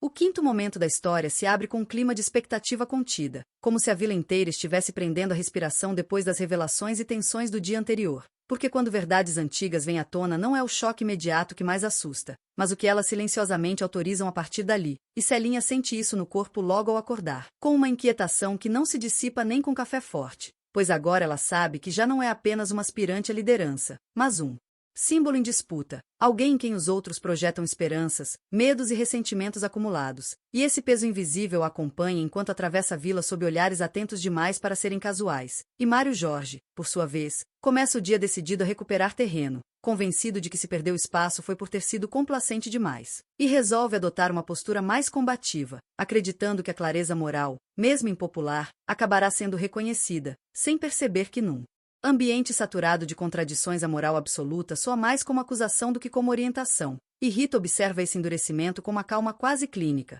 porque entende que conflitos explícitos criam vácuos de poder que podem ser ocupados por quem souber se mover nas sombras, e Adonis surge mais cauteloso, falando menos, ouvindo mais, tentando avaliar até que ponto suas manobras anteriores o colocaram em risco, enquanto Dona Izadir mantém uma postura reservada, quase distante, como quem Escolhe o silêncio não por fraqueza, mas por estratégia, aguardando o momento certo de intervir. E logo pela manhã uma nova situação acende os ânimos. Chega a confirmação de que o investidor retornará em breve para uma reunião decisiva. E essa notícia atua como catalisador, porque transforma disputas latentes em urgências concretas, obrigando cada personagem a acelerar seus movimentos. E Celinha se vê pressionada a apresentar um plano claro, algo que demonstre organização e visão, e ela aceita o desafio, reunindo alguns aliados para estruturar uma proposta que equilibre interesses, mas a cada sugestão percebe resistências sutis, pedidos de exceção, tentativas de incluir vantagens pessoais, e entende que liderar naquele contexto significa negociar limites o tempo todo. E Mário Jorge, sentindo-se parcialmente excluído desse núcleo inicial, reage mal, acusando falta de transparência e insinuando que certos acordos estão sendo feitos às escondidas, o que cria um clima defensivo imediato. E Rita aproveita a brecha para se posicionar como ponte entre os grupos, oferecendo-se para facilitar a comunicação, papel que aceita com naturalidade, mas que lhe garante acesso privilegiado a informações sensíveis. E Adonis, percebendo que sua relevância diminuiu, tenta se reposicionar oferecendo soluções práticas para problemas logísticos, buscando ser útil para não ser descartado. E Dona Izadir observa tudo com atenção redobrada, percebendo que a velocidade dos acontecimentos pode atropelar qualquer tentativa de controle tradicional, e decide testar a firmeza de Celinha, fazendo exigências públicas que colocam em xeque sua capacidade de conciliar interesses sem ceder demais. E Celinha responde com diplomacia, mas por dentro sente a frustração crescer, porque percebe que cada concessão feita em nome da harmonia enfraquece sua posição. E ao longo do dia a vila se transforma num tabuleiro em constante rearranjo, conversas paralelas se intensificam, alianças se desfazem e se refazem em questão de horas, e pequenas desavenças ganham proporções exageradas, porque todos sabem que estão sendo avaliados para um futuro incerto, e Mário Jorge, cada vez mais isolado, decide fazer um pronunciamento informal, reunindo alguns moradores e reafirmando sua visão de ética e responsabilidade, mas o discurso soa deslocado, quase fora de tempo, e gera mais constrangimento do que adesão, o que o deixa visivelmente abalado. E Rita, percebendo a fragilidade, demonstra empatia calculada, oferecendo apoio que ao mesmo tempo consola e controla. E Adonis, testemunhando essas mudanças, começa a se arrepender de ter jogado tão pesado no início, entendendo que o jogo agora exige mais sutileza do que esperteza bruta. E Dona Izadir, pressionada por moradores mais antigos que se sentem ameaçados pelas mudanças, percebe que sua base de apoio está se fragmentando. E isso a obriga a reconsiderar sua estratégia, talvez abrindo mão de um pouco de controle para preservar sua influência simbólica. E no meio desse turbilhão Celinha enfrenta um conflito pessoal mais intenso, porque em casa a tensão se transforma em cobrança direta, questionamento sobre prioridades, sobre até onde ela está disposta a ir, e ela responde com impaciência, sentindo-se incompreendida, pois acredita que suas escolhas são também uma forma de buscar reconhecimento e autonomia. E essa discussão deixa marcas, porque expõe o custo emocional de sua ambição, e quando retorna à vila para mais uma reunião improvisada percebe que o clima está mais duro, menos disposto ao humor, e que as piadas agora carregam veneno, e a reunião se transforma rapidamente num confronto velado entre visões de futuro. Celinha defendendo mudança organizada, Mário Jorge insistindo em princípios rígidos, Rita sugerindo pragmatismo, Adonis tentando sobreviver politicamente, e Dona Izadir buscando preservar sua autoridade. E embora nenhuma decisão definitiva seja tomada, fica claro que as posições estão mais cristalizadas, menos flexíveis. E à noite, quando o movimento diminui, Celinha sente o cansaço profundo de quem tenta agradar a todos e acaba desagradando a si mesma, e se pergunta se ainda é possível recuar sem perder tudo. Enquanto Mário Jorge enfrenta o silêncio como confirmação dolorosa de sua perda de centralidade, Rita avalia os ganhos do dia com frieza satisfeita. Adonis calcula riscos com mais cuidado, e Dona Izadir, sozinha, reconhece que o tempo não perdoa quem insiste em jogar com regras antigas. E assim, a quinta parte se encerra com a sensação de que o jogo entrou numa fase decisiva, em que não basta mais participar, é preciso escolher claramente o que se está disposto a pagar, porque em cada qual tem seu preço a conta nunca some, apenas muda de mãos, e aqueles que fingem não ver o valor real acabam pagando com juros emocionais mais altos do que imaginavam.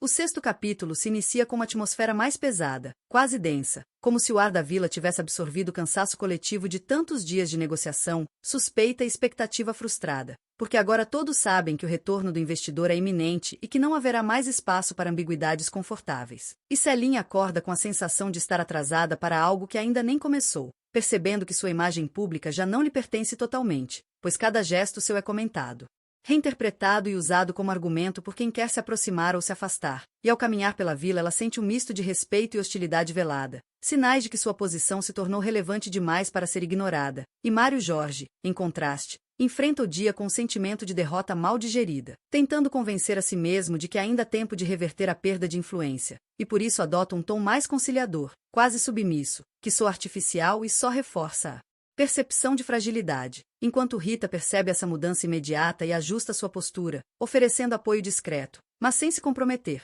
porque entende que proximidade excessiva com alguém em queda pode custar caro, e Adonis se mostra mais silencioso do que nunca, observando, calculando, evitando chamar atenção, pois começa a entender que quem fala demais acaba virando alvo quando o jogo se afunila, e Dona Isadir, sentindo a aproximação do momento decisivo, decide agir com mais firmeza, convocando uma reunião geral sob o pretexto de alinhamento final, e esse chamado mobiliza a vila inteira, porque todos sabem que encontros coletivos costumam revelar mais pelo que se omite do que pelo que se diz, e quando todos se reúnem o clima é tenso, os olhares se cruzam com cautela, as palavras são escolhidas com cuidado excessivo, e Dona Isadir abre a conversa lembrando valores, história, sacrifícios do passado, tentando criar um terreno moral comum, mas sua fala encontra resistência.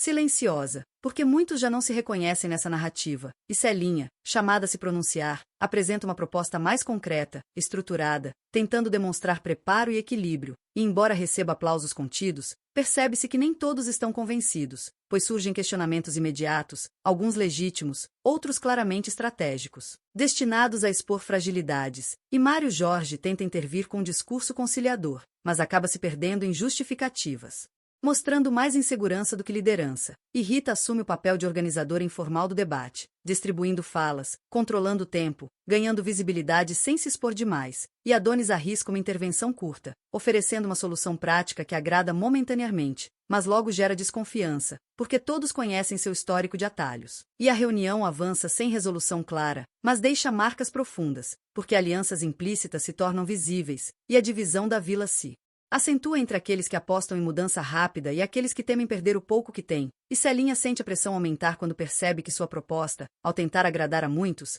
acabou desagradando a quase todos em algum nível, e isso a faz questionar se não deveria ter sido mais firme, mais clara, mesmo correndo o risco de rejeição, e Mário Jorge, ao perceber que sua presença já não altera o rumo das discussões, experimenta um ressentimento profundo, quase humilhante, que o leva a adotar uma postura defensiva, criticando em privado aquilo que não conseguiu influenciar em público, e Rita, percebendo o desgaste geral, começa a preparar o terreno para o próximo passo, aproximando-se de Celinha de forma mais direta, sugerindo ajustes que, embora pareçam técnicos, aumentam sua própria influência no processo, e Celinha aceita parte dessas sugestões, consciente de que precisa de aliados fortes, mesmo que isso custe autonomia, e Adonis, cada vez mais acuado, comete um pequeno erro, deixa escapar uma informação contraditória, o que gera desconfiança imediata e o coloca sob suspeita. E Dona Isadir observa esse deslize com atenção, percebendo que talvez Adonis esteja se tornando um risco para todos, e isso a faz considerar a possibilidade de isolá-lo, sacrificando-o se necessário para preservar a estabilidade. E ao longo da tarde a vila vive um clima estranho de espera, como se todos estivessem apenas preenchendo o tempo até o evento decisivo, e pequenas conversas revelam fadiga emocional. Pessoas confessam em voz baixa que já não sabem se querem realmente investimento, se o preço não está alto demais, e Celinha escuta essas dúvidas com empatia, mas sente-se presa ao caminho que escolheu, porque recuar agora significaria admitir que todo o desgaste foi em vão, e à noite, em casa, ela enfrenta novamente o conflito doméstico, desta vez mais intenso, porque a distância emocional já é evidente, e ela percebe que sua busca por reconhecimento externo está custando intimidade, e isso a deixa dividida entre a ambição e a necessidade de pertencimento. E Mário Jorge, sozinho, revê mentalmente suas falas, procurando onde errou, mas encontra apenas o eco de uma liderança que talvez nunca tenha sido tão sólida quanto imaginava. E Rita, tranquila, anota mentalmente ganhos e riscos, satisfeita por ter avançado mais um pouco sem se expor demais. E Adonis, inquieto, considera seriamente desaparecer por um tempo, mas entende que isso só aumentaria as suspeitas, e Dona Isadir encerra o dia com uma decisão silenciosa, aceita que não poderá controlar tudo, mas ainda pode escolher quem pagará o preço mais alto se algo der errado, e assim a sexta parte termina com a vila mergulhada numa expectativa quase dolorosa, porque todos sentem que o próximo passo será irreversível, que depois dele não haverá mais espaço para fingir neutralidade, e que em cada qual tem seu preço o momento de pagar está cada vez mais próximo, não em dinheiro apenas, mas em relações, em confiança, em identidade, valores que uma vez gastos dificilmente são recuperados. O sétimo momento da narrativa se instala como uma espécie de véspera prolongada, um tempo suspenso em que todos sabem que algo grande está prestes a acontecer, mas ninguém consegue dizer exatamente quando nem como, e essa incerteza corrói mais do que o confronto direto, porque obriga cada personagem a conviver com seus próprios cálculos internos. E Celinha sente isso de forma quase física ao acordar com uma sensação de aperto no peito, não de medo puro, mas de responsabilidade acumulada, pois agora percebe que expectativa coletiva não é mais apenas sobre investimento, mas sobre quem ela se tornou nesse processo, alguém visto como capaz de decidir rumos, mesmo que nunca tenha pedido esse papel, e ao circular pela vila nota um respeito tenso misturado a cobranças silenciosas. Pessoas que antes a tratavam com informalidade agora pesam as palavras, como se qualquer frase pudesse ser usada como prova futura, e Mário Jorge, observando essa mudança à distância, sente um misto de inveja e amargura, porque entende que perdeu o protagonismo não por falta de esforço, mas por ter insistido demais em uma imagem que já não convence, e essa percepção o leva a um comportamento errático, ora tentando se aproximar de Celinha com elogios exagerados, ora criticando suas decisões em conversas paralelas, o que apenas reforça a impressão de instabilidade. E Rita percebe essa oscilação com clareza, entendendo que Mário Jorge deixou de ser um aliado confiável e passou a ser um risco potencial. Alguém que pode desestabilizar o processo por ressentimento, e por isso começa a limitar cuidadosamente as informações que compartilha com ele, enquanto se aproxima ainda mais de Celinha, oferecendo apoio estratégico, mas sempre mantendo uma margem de segurança, e Adonis, sentindo-se cada vez mais deslocado, tenta recuperar espaço com uma jogada ousada. Anuncia ter conseguido um contato direto com alguém ligado ao investidor, promessa que imediatamente desperta interesse e desconfiança. Por quê? Ninguém sabe se é verdade ou mais uma de suas manobras, e Dona Isadir reage com dureza inesperada, questionando publicamente a credibilidade de Adonis, algo que abala sua já frágil posição, e esse confronto expõe uma tensão latente, porque ao atacar Adonis, Dona Isadir envia um recado claro de que está disposta a sacrificar peças para manter alguma ordem. E Celinha observa esse episódio com atenção, percebendo que o jogo está entrando numa fase em que erros não serão mais tolerados, e ao longo do dia a vila vive pequenos episódios que refletem o desgaste emocional coletivo. Discussões banais ganham tom agressivo, piadas são ofensivas, silêncios se tornam mais longos e carregados, e em cada conversa a sensação de que algo importante está sendo evitado, porque dizer demais pode ser tão perigoso quanto não dizer nada. E Celinha se vê dividida entre a necessidade de agir com firmeza e o medo de romper definitivamente laços que ainda podem ser úteis, e essa ambivalência se manifesta em decisões hesitantes, pequenos adiamentos que, embora compreensíveis, começam a gerar impaciência, e Mário Jorge aproveita essa hesitação para tentar se recolocar, sugerindo que a falta de decisões claras pode comprometer a credibilidade da vila, discurso que encontra eco em alguns moradores mais inseguros, e Rita percebe o risco dessa narrativa ganhar força e age rapidamente, organizando conversas individuais, dissipando dúvidas, oferecendo explicações técnicas que acalmam momentaneamente os ânimos, reforçando sua imagem de eficiência silenciosa, e Adonis, cada vez mais pressionado, comete outro deslize ao exagerar detalhes de seu suposto contato, o que gera inconsistências e aumenta a desconfiança, e Dona Isadir, percebendo que ele se tornou um foco de instabilidade, começa a articular discretamente sua exclusão dos processos decisórios, não por crueldade, mas por pragmatismo, acreditando que alguém precisa pagar o preço para que o resto siga adiante, e esse movimento é notado por Celinha, que se incomoda com a frieza da decisão, mas entende a lógica por trás dela, reconhecendo em si mesma uma capacidade crescente de aceitar sacrifícios que antes a chocariam, e essa constatação a assusta, porque revela o quanto ela mudou em pouco tempo, e à tarde um novo boato circula, desta vez sobre possíveis exigências ainda mais rígidas do investidor. E embora ninguém confirme oficialmente, o simples rumor é suficiente para reacender discussões sobre limites éticos, fazendo com que alguns moradores questionem abertamente se vale a pena continuar, e Celinha tenta responder com argumentos racionais, falando de benefícios a longo prazo, mas percebe que a resistência agora é mais emocional do que lógica, e Mário Jorge se aproveita desse momento para reforçar seu discurso moral, ganhando apoio pontual, mas também reacendendo antigas animosidades. E Rita observa esse vai e vem com paciência estratégica, sabendo que o cansaço coletivo tende a favorecer soluções pragmáticas, mesmo que imperfeitas, e Adonis, isolado, sente pela primeira vez o medo real de ser expulso do jogo, e isso leva a considerar uma atitude desesperada, revelar informações comprometedoras para se proteger, ideia que o atormenta ao longo do dia, e Dona Isadir, percebendo a instabilidade geral, decide fazer um gesto simbólico, promove um encontro informal, quase social, tentando resgatar a sensação de comunidade, mas o esforço soa artificial, porque por trás dos sorrisos há cálculos demais, e Celinha participa desse encontro com um misto de nostalgia e melancolia, lembrando de quando as relações eram mais simples, mesmo que nunca tenham sido totalmente inocentes. E à noite, quando a vila finalmente silencia, ela se dá conta de que não há mais volta possível ao estado anterior, porque agora todos sabem demais uns sobre os outros, e essa consciência pesa. E Mário Jorge, em casa, enfrenta o próprio reflexo com amargura, percebendo que talvez tenha confundido liderança com necessidade de aprovação. E Rita, tranquila, organiza mentalmente os próximos passos, satisfeita por ter avançado sem se comprometer demais. E Adonis passa a noite em claro, dividido entre a fuga e o confronto, enquanto Dona Izadir aceita, com resignação dura, que o poder agora exige escolhas mais cruéis do que antes. E assim a 7ª parte se encerra com a sensação de que o jogo está prestes a cobrar seu preço de forma mais explícita, que o tempo das negociações sutis está acabando, e que em cada qual tem seu preço. A próxima jogada não será apenas estratégica, mas profundamente reveladora, porque colocará cada personagem diante da pergunta que todos tentam evitar: até onde estão dispostos a ir, e o que estão realmente prontos para perder. O 8º segmento se abre com uma ruptura silenciosa, porque depois de tantos dias de espera e desgaste, a vila acorda com a sensação de que algo já foi perdido mesmo antes de qualquer decisão oficial, como se a convivência tivesse sofrido uma fissura invisível que agora atravessa conversas, gestos e até a forma como as pessoas ocupam os mesmos espaços. E Celinha percebe isso logo cedo ao notar que a cordialidade habitual deu lugar a uma formalidade defensiva. Abraços se transformaram em acenos, confidências em frases genéricas, e ela entende que sua posição, antes ambígua, agora é percebida como central demais para permitir intimidade, e esse isolamento simbólico pesa, porque liderança sem proximidade cobra um preço emocional alto. E Mário Jorge, por sua vez, acorda com um impulso quase desesperado de se reafirmar, convencido de que se não agir logo será definitivamente esquecido, e decide adotar uma postura mais incisiva, preparando um documento improvisado com críticas à condução do processo, algo que ele apresenta como contribuição construtiva, mas que carrega um tom acusatório evidente, e Rita percebe imediatamente o risco dessa iniciativa ganhar tração,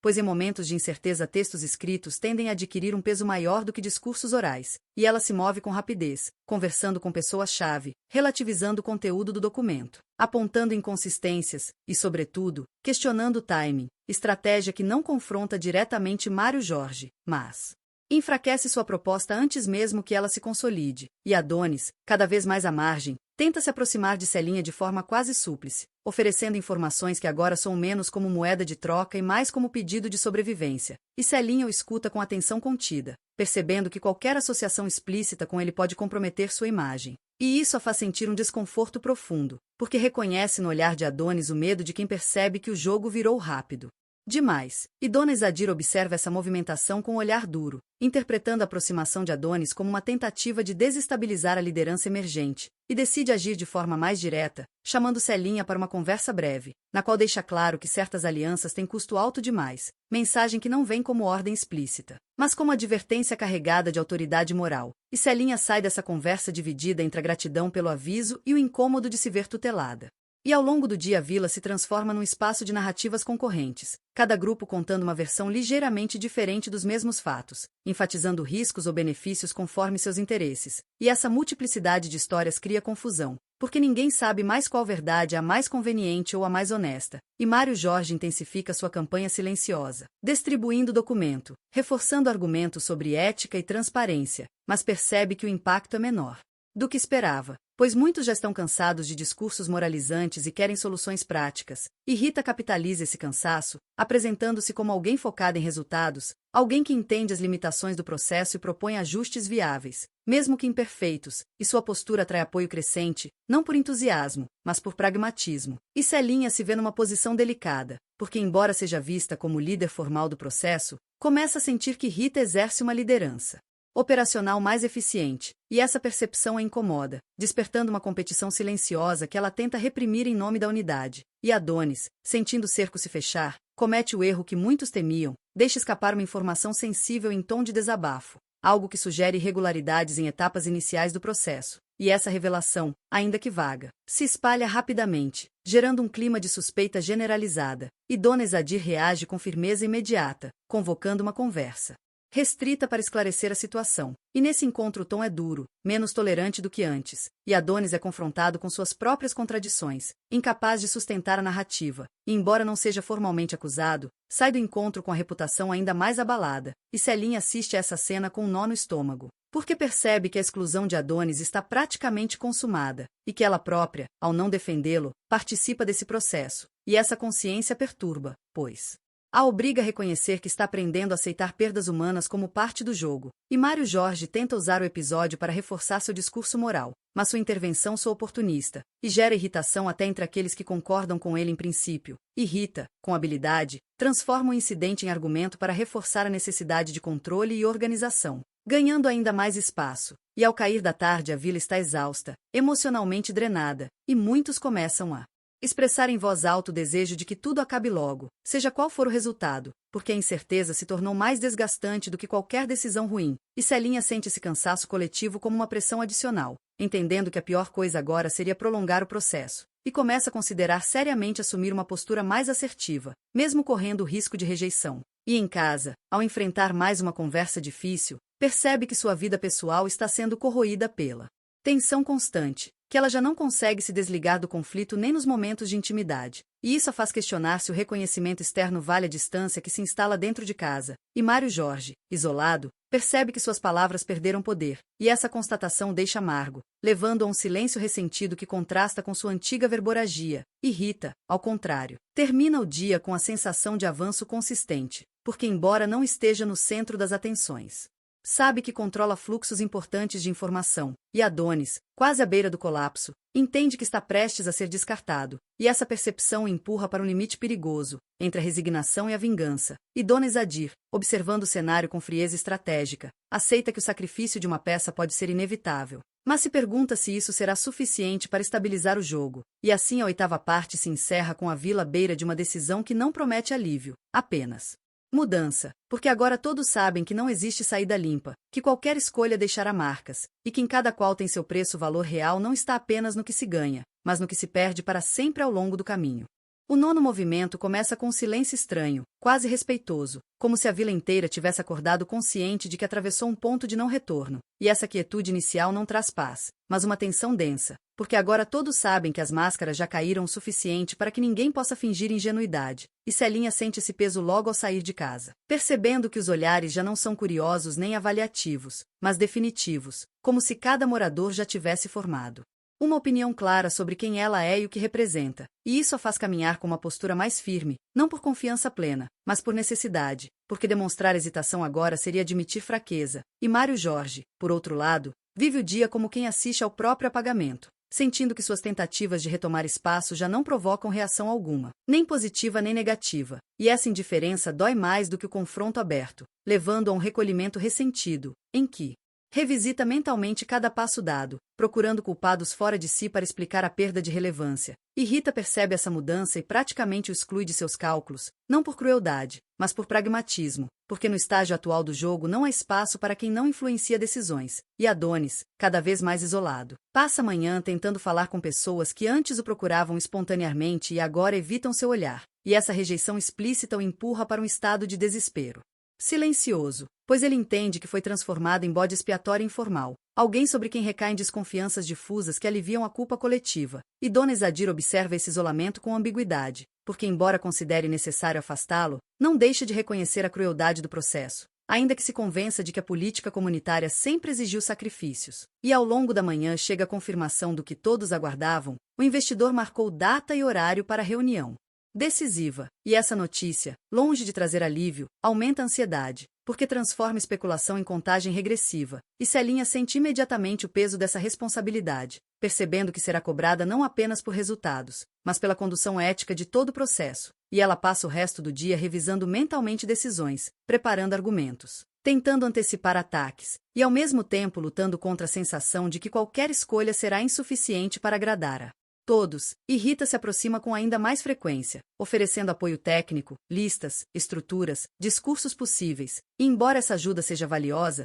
Celinha começa a perceber o preço implícito dessa parceria, porque quanto mais depende de Rita, mais cede espaço de decisão, e essa percepção a incomoda, despertando um conflito interno entre eficiência e autonomia. E Mário Jorge, ao saber da data marcada, tenta uma última cartada, procura alguns moradores antigos, apelando para memórias compartilhadas, valores do passado, tentando reconstruir uma base de apoio emocional, mas encontra respostas mornas, porque muitos estão cansados de nostalgia e preferem arriscar algo novo a permanecer num equilíbrio que já não satisfaz, e esse fracasso silencioso aprofunda seu isolamento, levando a um silêncio amargo que contrasta com sua antiga presença expansiva, e Adonis, sentindo que o tempo se esgota, toma uma decisão perigosa, começa a insinuar que possui provas de irregularidades mais sérias, usando essa ameaça velada como escudo para evitar sua exclusão total. E embora ninguém saiba se ele realmente tem algo concreto, o simples fato de sugerir isso reacende o clima de desconfiança, e Dona Izadir reage com firmeza calculada, deixando claro que chantagens não serão toleradas, postura que impressiona alguns e assusta outros, porque revela até onde ela está disposta a ir para manter algum controle, e Celinha se vê numa posição delicada ao ter de lidar com esse novo foco de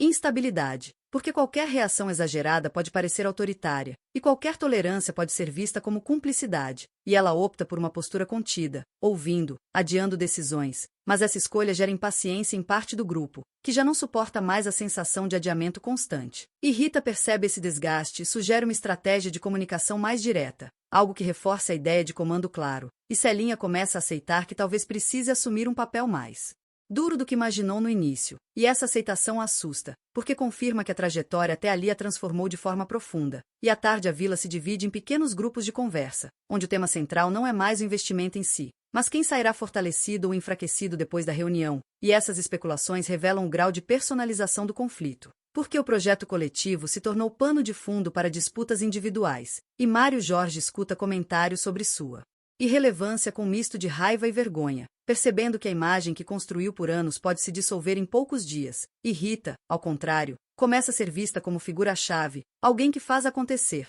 ainda que não apareça oficialmente, e isso lhe dá uma satisfação discreta, porque confirma sua estratégia de poder indireto, e Adonis, pressionado por todos os lados, sente que a ameaça já não é suficiente para protegê-lo, e começa a considerar seriamente uma exposição pública que poderia comprometer muita gente, mesmo sabendo que isso também o destruiria, e Dona Izadir, ao perceber essa possibilidade, intensifica seus movimentos de contenção, tentando garantir que o caos não exploda antes da reunião decisiva. E à noite, quando a vila tenta descansar, o sono custa chegar, porque cada personagem se vê sozinho com suas próprias escolhas. Celinha encara o teto refletindo sobre até onde já foi e se ainda reconhece a pessoa que era antes. Mário Jorge revive discursos vazios. Tentando encontrar sentido, Rita calcula cenários futuros com frieza, Adonis oscila entre culpa e revolta, e Dona Izadir aceita que o desfecho está próximo e que nem mesmo sua experiência pode controlar completamente o resultado. E assim a nona parte se encerra com a contagem regressiva oficialmente iniciada, porque agora todos sabem que a reunião não decidirá apenas um investimento, mas redefinirá posições, identidades e relações, confirmando mais uma vez que em cada qual tem seu preço. O momento mais caro não é o da negociação, mas o do acerto final, quando já não é possível fingir que não se sabia o valor real das próprias escolhas. O 10º estágio dessa trajetória se abre na véspera da reunião decisiva como um longo corredor de tensão em que cada passo ecoa mais alto do que deveria, porque agora a vila inteira vive num estado de hipervigilância emocional, em que qualquer detalhe é interpretado como sinal, qualquer frase vira prenúncio, e Celinha acorda com a certeza incômoda de que, aconteça o que acontecer, nada voltará a ser como antes, pois já não se trata apenas de aceitar ou recusar um investimento, mas de reconhecer quem ela se tornou ao longo desse processo. E essa consciência a acompanha enquanto percorre a vila e percebe que as pessoas falam mais baixo perto dela, como se sua presença tivesse adquirido um peso institucional que afasta espontaneidade, e isso entristece, porque no fundo ela sempre quis reconhecimento sem perder proximidade. Mas começa a aceitar que talvez essas duas coisas não coexistam naquele contexto, e Mário Jorge, ao contrário, vive a véspera como um luto antecipado, sentindo que sua história ali está se encerrando sem cerimônia, e essa sensação o leva a um comportamento introspectivo, quase melancólico, em que ele revisita antigas conquistas, lembranças de quando sua palavra mobilizava pessoas, tentando entender em que momento deixou de ser ouvido, e embora encontre explicações externas, no fundo reconhece que sua rigidez moral, antes vista como virtude, tornou-se um obstáculo num ambiente que exige adaptação constante, e Rita percebe esse recolhimento e não tenta resgatá-lo, porque entende que o tempo dele passou, e concentra suas energias em garantir que a reunião aconteça sob um formato que favoreça controle e previsibilidade, organizando pautas, sugerindo falas, alinhando expectativas, e embora sua atuação seja eficiente, começa a gerar comentários sussurrados sobre o poder que ela exerce sem assumir oficialmente. E esses comentários não a incomodam, porque fazem parte do jogo que escolheu jogar, e Adonis, cada vez mais isolado, passa o dia em estado de alerta, observando quem conversa com quem, tentando medir se ainda há espaço para ele na equação final. E essa ansiedade o leva a uma decisão impulsiva, ele procura Celinha numa tentativa desesperada de redenção, oferecendo colaboração total em troca de proteção. E Celinha o escuta com atenção tensa, porque reconhece nele não apenas um oportunista, mas alguém que reflete as contradições de todos ali, e por um momento considera defendê-lo,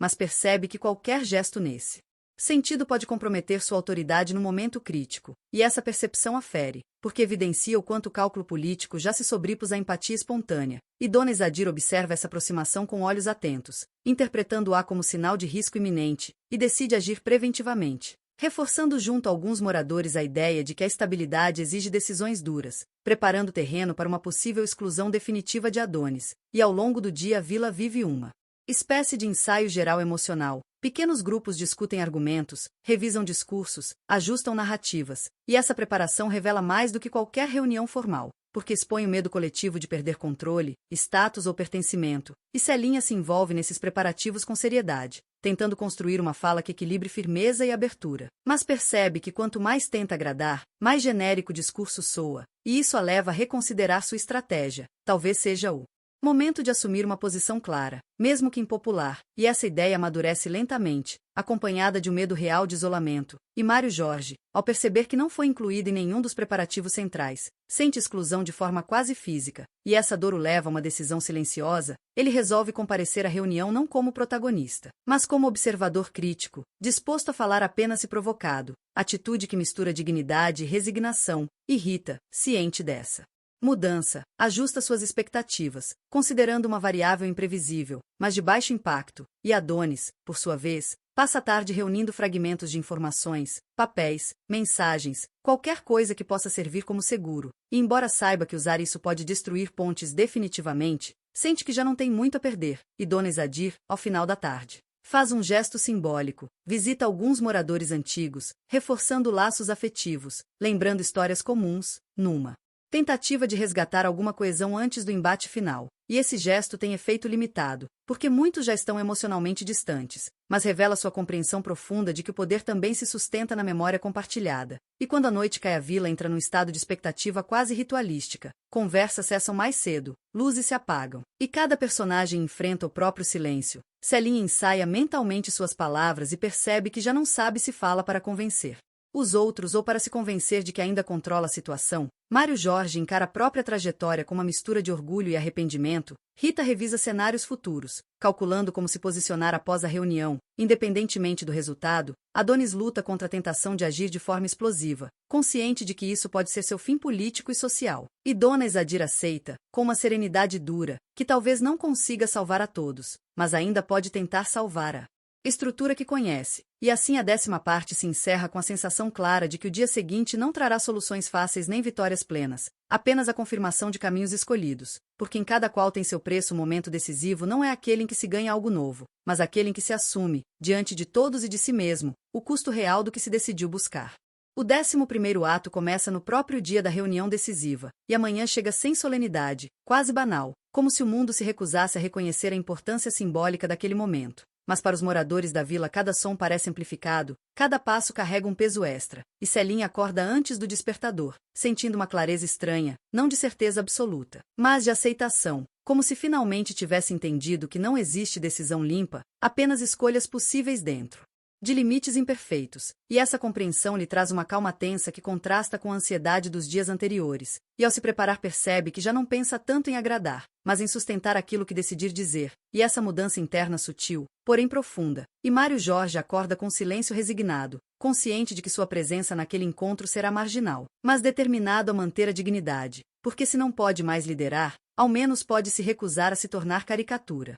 E Rita inicia o dia revisando mentalmente a logística da reunião, os lugares, os tempos de fala, as possíveis interrupções, preparada para intervir se algo sair do controle, porque seu poder agora reside menos na persuasão direta e mais na capacidade de administrar crises. E Adonis passa a manhã em estado quase febril, dividido entre o desejo de desaparecer e a necessidade de estar presente para não parecer culpado por ausência. E Dona Izadir assume uma postura solene, vestindo-se com cuidado, como quem se prepara para um ritual de passagem, consciente de que sua autoridade será testada publicamente. E quando a hora se aproxima, a vila converge para o espaço da reunião com uma formalidade incomum. cadeiras são alinhadas, conversas cessam, e o ambiente adquire uma gravidade que contrasta com a leveza que antes marcava os encontros comunitários. E a chegada do investidor rompe o murmúrio coletivo, trazendo consigo uma presença neutra, quase burocrática, que frustra expectativas de carisma ou vilania, porque ele não se apresenta como salvador nem como vilão, apenas como alguém interessado em números, visibilidade e garantias. E essa postura pragmática desarma discursos passionais, obrigando todos a lidarem com a materialidade das condições. E Celinha assume a palavra quando chega sua vez, e sua fala é direta, menos adornada do que antes, reconhecendo abertamente as divisões internas, mas afirmando a disposição de assumir responsabilidades claras, e essa honestidade causa um impacto silencioso, porque foge tanto do moralismo quanto do oportunismo explícito, e Mário Jorge escuta com atenção contida, reconhecendo ali uma firmeza que ele próprio demorou a construir, e Rita acompanha cada reação do investidor, anotando mentalmente sinais de aprovação ou reserva, pronta para ajustar o rumo se necessário, e quando surgem perguntas mais incisivas, Celinha responde sem rodeios, assumindo limites, recusando promessas que não pode cumprir, e esse gesto, embora gere desconforto em alguns moradores, transmite uma credibilidade inesperada, e é nesse momento que Adonis, pressionado pela tensão acumulada, pede a palavra, e o silêncio que se instala é pesado, porque todos antecipam um possível colapso, e sua fala começa confusa, defensiva, mas aos poucos revela um desabafo mais do que uma acusação formal, expondo ressentimentos, erros coletivos, pequenas irregularidades toleradas por conveniência, e embora ele não apresente provas concretas, suas palavras atingem o nervo exposto, porque lembram a todos que ninguém ali é completamente inocente, e Dona Izadir reage com firmeza, interrompendo o discurso antes que se transforme em explosão, reafirmando limites e responsabilidade coletiva. E esse gesto restaura parcialmente a ordem, mas deixa marcas, porque torna explícita a fragilidade moral do grupo. E o investidor observa tudo com atenção distante, mais interessado em como o conflito é administrado do que em seu conteúdo, e Rita percebe isso e atua rapidamente, reorganizando a pauta, trazendo a discussão de volta a termos práticos, evitando que o clima desande de vez, e Mário Jorge, provocado por uma pergunta direta, finalmente se manifesta, não com um discurso inflamado, mas com uma reflexão breve sobre princípios e concessões, reconhecendo erros passados e defendendo a necessidade de coerência mínima, e essa fala, surpreendentemente contida, gera respeito silencioso, porque revela maturidade tardia, e a reunião avança entre momentos de tensão e tentativas de conciliação, até que o investidor expõe suas condições finais, claras, exigentes, mas não abusivas, e deixa evidente que a decisão caberá à comunidade. E quando ele se retira, o espaço fica carregado, porque agora não há mais intermediários, apenas os moradores diante de si mesmos, e Celinha propõe um encaminhamento objetivo, estabelecendo critérios e prazos, evitando prolongar o impasse, e essa postura decisiva consolida sua liderança aos olhos de muitos. Embora também gere resistência em quem se sente atropelado, e Rita apoia o encaminhamento com eficiência, garantindo que o processo siga adiante sem novos desvios, e Dona Izadir aceita o resultado com uma dignidade contida, consciente de que perdeu parte do controle, mas preservou algo essencial, e Adonis sai da reunião em silêncio, derrotado, mas aliviado por ter falado, mesmo sabendo que isso lhe custará caro, e Mário Jorge, ao final, sente uma estranha paz, porque embora tenha perdido o protagonismo, recuperou parte do respeito que julgava perdido, e Celinha encerra o encontro exausta, mas lúcida, consciente de que a decisão tomada não resolve todos os conflitos, apenas os reorganiza, e ao sair percebe que alguns se aproximam com apoio sincero, outros se afastam com ressentimento visível, e essa ambiguidade já não a paralisa, porque agora entende que liderar é aceitar ser mal interpretada, e assim a 11ª parte se fecha com a sensação de que o momento mais tenso passou, mas o preço real ainda não foi totalmente pago, porque decisões formais são apenas o início, e as consequências emocionais, sociais e morais ainda precisam se manifestar, confirmando que em cada qual tem seu preço o acerto nunca é imediato, ele se espalha no tempo, cobrando de cada um aquilo que acreditava poder esconder ou adiar. A 12ª parte se inicia nos dias imediatamente posteriores à reunião, quando a sensação de alívio inicial dá lugar a um cansaço difuso que se espalha pela vila como um nevoeiro lento. Porque agora, com a decisão formalmente encaminhada, cada morador começa a sentir de maneira concreta o impacto das escolhas feitas. E Celinha percebe rapidamente que liderar depois do clímax é mais difícil do que conduzir o momento decisivo, pois já não há o calor da urgência para justificar atitudes firmes, apenas o cotidiano cobrando coerência, e ela se vê obrigada a responder perguntas práticas, reclamações veladas e expectativas contraditórias, entendendo que muitos apoiaram a decisão mais por medo do vazio do que por convicção real, e isso a obriga a reafirmar diariamente sua posição, o que desgasta, mas também consolida sua autoridade, e Mário Jorge agora oficialmente fora do centro das decisões, experimenta uma estranha liberdade, porque já não precisa provar nada, e passa a circular pela vila com um olhar mais atento, observando como suas antigas ideias são reinterpretadas por outros, algumas distorcidas, outras amadurecidas, e essa constatação faz aceitar que talvez sua maior contribuição agora seja a memória crítica do que já foi tentado, e não a imposição de novos rumos. E Rita entra numa fase de intensa atividade, organizando documentos, cronogramas, reuniões menores, funcionando como eixo invisível da transição, e embora seja reconhecida por sua eficiência, começa a sentir o peso de ser vista apenas como instrumento, não como pessoa, e isso gera nela um conflito silencioso, porque se orgulha do papel que desempenha, mas teme desaparecer atrás da função, e Adonis vive os dias seguintes quase como um exílio interno, evitando encontros, reduzindo interações, sentindo na pele a consequência social de sua intervenção na reunião. Pois embora ninguém o confronte diretamente, os olhares mudam, as conversas cessam quando ele se aproxima, e essa exclusão gradual o obriga a encarar sua própria responsabilidade, percebendo que falou não apenas por desespero, mas também por ressentimento acumulado, e agora precisa decidir se aceita esse isolamento como punição definitiva ou se tenta reconstruir sua imagem a partir de um lugar mais humilde. E Dona Isadir, por sua vez, assume uma postura mais discreta, observando a distância, intervindo apenas quando percebe risco de ruptura grave, e essa retração estratégica é interpretada por alguns como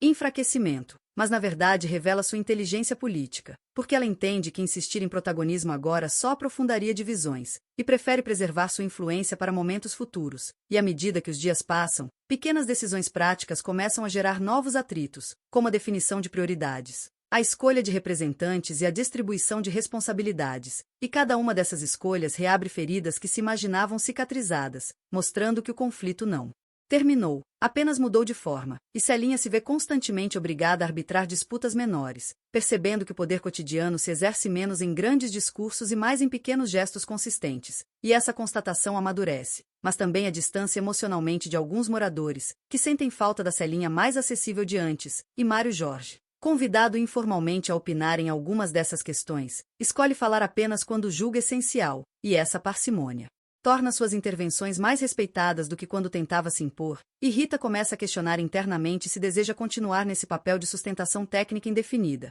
porque percebe que, se nada mudar, corre o risco de se tornar indispensável e, paradoxalmente, invisível, e essa reflexão a leva a considerar a possibilidade de reivindicar um espaço mais claro, mesmo sabendo que isso pode gerar resistência, e Adonis, num movimento inesperado, decide ajudar em tarefas práticas, oferecendo-se para trabalhos que ninguém quer assumir, e embora esse gesto seja recebido com desconfiança inicial, aos poucos começa a suavizar sua imagem, porque revela uma disposição de contribuir sem exigir reconhecimento imediato. E Dona Isadir observa essa mudança com atenção cautelosa, enxergando nela uma oportunidade de reintegração gradual, mas sem garantias. E nesse ambiente de reconstrução tensa surgem rumores, boatos e interpretações exageradas sobre o futuro, alguns otimistas, outros catastróficos, e Celinha aprende a lidar com isso filtrando informações, comunicando apenas o necessário, evitando alimentar expectativas irreais. E essa postura mais contida é vista por alguns como frieza, mas para ela se torna uma estratégia de sobrevivência política. E o investidor, embora ainda distante, envia sinais de acompanhamento, pedindo relatórios, sugerindo ajustes, e essa presença indireta reforça a sensação de vigilância constante, lembrando a todos que a autonomia agora é relativa, e Mário Jorge reflete sobre isso com amargura contida, percebendo que o preço do progresso pode ser a perda gradual de espontaneidade. E Rita se dedica a traduzir essas exigências externas em procedimentos internos, funcionando como amortecedor entre dois mundos, e esse papel a esgota, mas também a fortalece. E Adonis, ao final da semana, percebe que sua tentativa de redenção é lenta e incerta, mas real, e aceita que talvez nunca recupere o status anterior, apenas um novo lugar, mais modesto, porém honesto. E Dona Isadir, numa conversa reservada com Celinha, reconhece explicitamente a nova liderança, oferecendo apoio crítico em vez de controle. E esse gesto, embora breve, tem um peso simbólico enorme, porque sela uma transição geracional e política que antes parecia impossível. E Celinha sai dessa conversa consciente de que o apoio vem acompanhado de expectativas implícitas, mas ainda assim se sente fortalecida, e a 12ª parte se encerra com a percepção coletiva de que o conflito aberto deu lugar a um processo mais silencioso, porém igualmente exigente, em que cada gesto cotidiano confirma ou contradiz as decisões tomadas, porque em cada qual tem seu preço. O verdadeiro teste não acontece no dia da escolha, mas nos dias seguintes, quando já não há aplausos nem tensão dramática, apenas a persistência das consequências e a necessidade de sustentar, dia após dia, aquilo que se teve coragem de decidir.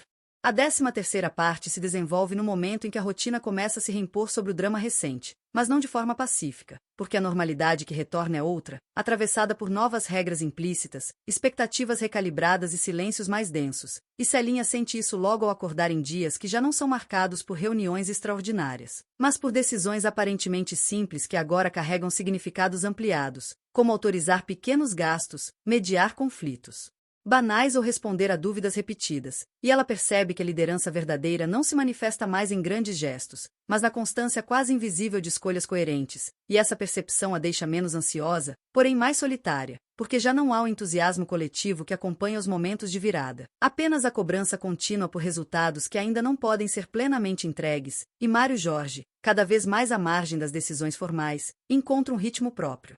Ocupando-se de pequenas tarefas voluntárias, conversando com moradores antigos, funcionando como uma espécie de guardião informal da memória coletiva, e essa posição, embora menos prestigiosa, lhe traz um senso de utilidade que ele julgava perdido, porque percebe que sua experiência ainda é valorizada quando não vem acompanhada de imposição. E Rita entra numa fase de questionamento mais profundo, pois começa a sentir que seu papel técnico se expandiu demais sem reconhecimento proporcional, e essa percepção a incomoda não por vaidade, mas por justiça, já que entende que sustentar processos complexos exige não apenas competência, mas também legitimidade clara, e ela começa a sondar discretamente a possibilidade de formalizar sua função, o que a coloca numa posição delicada, pois reivindicar espaço pode ser interpretado como ambição excessiva. E Adonis segue num caminho lento de reconstrução, mantendo-se discreto, cumprindo tarefas, evitando confrontos, e embora ainda carregue o estigma do episódio na reunião, começa a perceber pequenas mudanças de atitude, cumprimentos menos frios, pedidos pontuais de ajuda, sinais mínimos, porém significativos, de que sua exclusão não é total,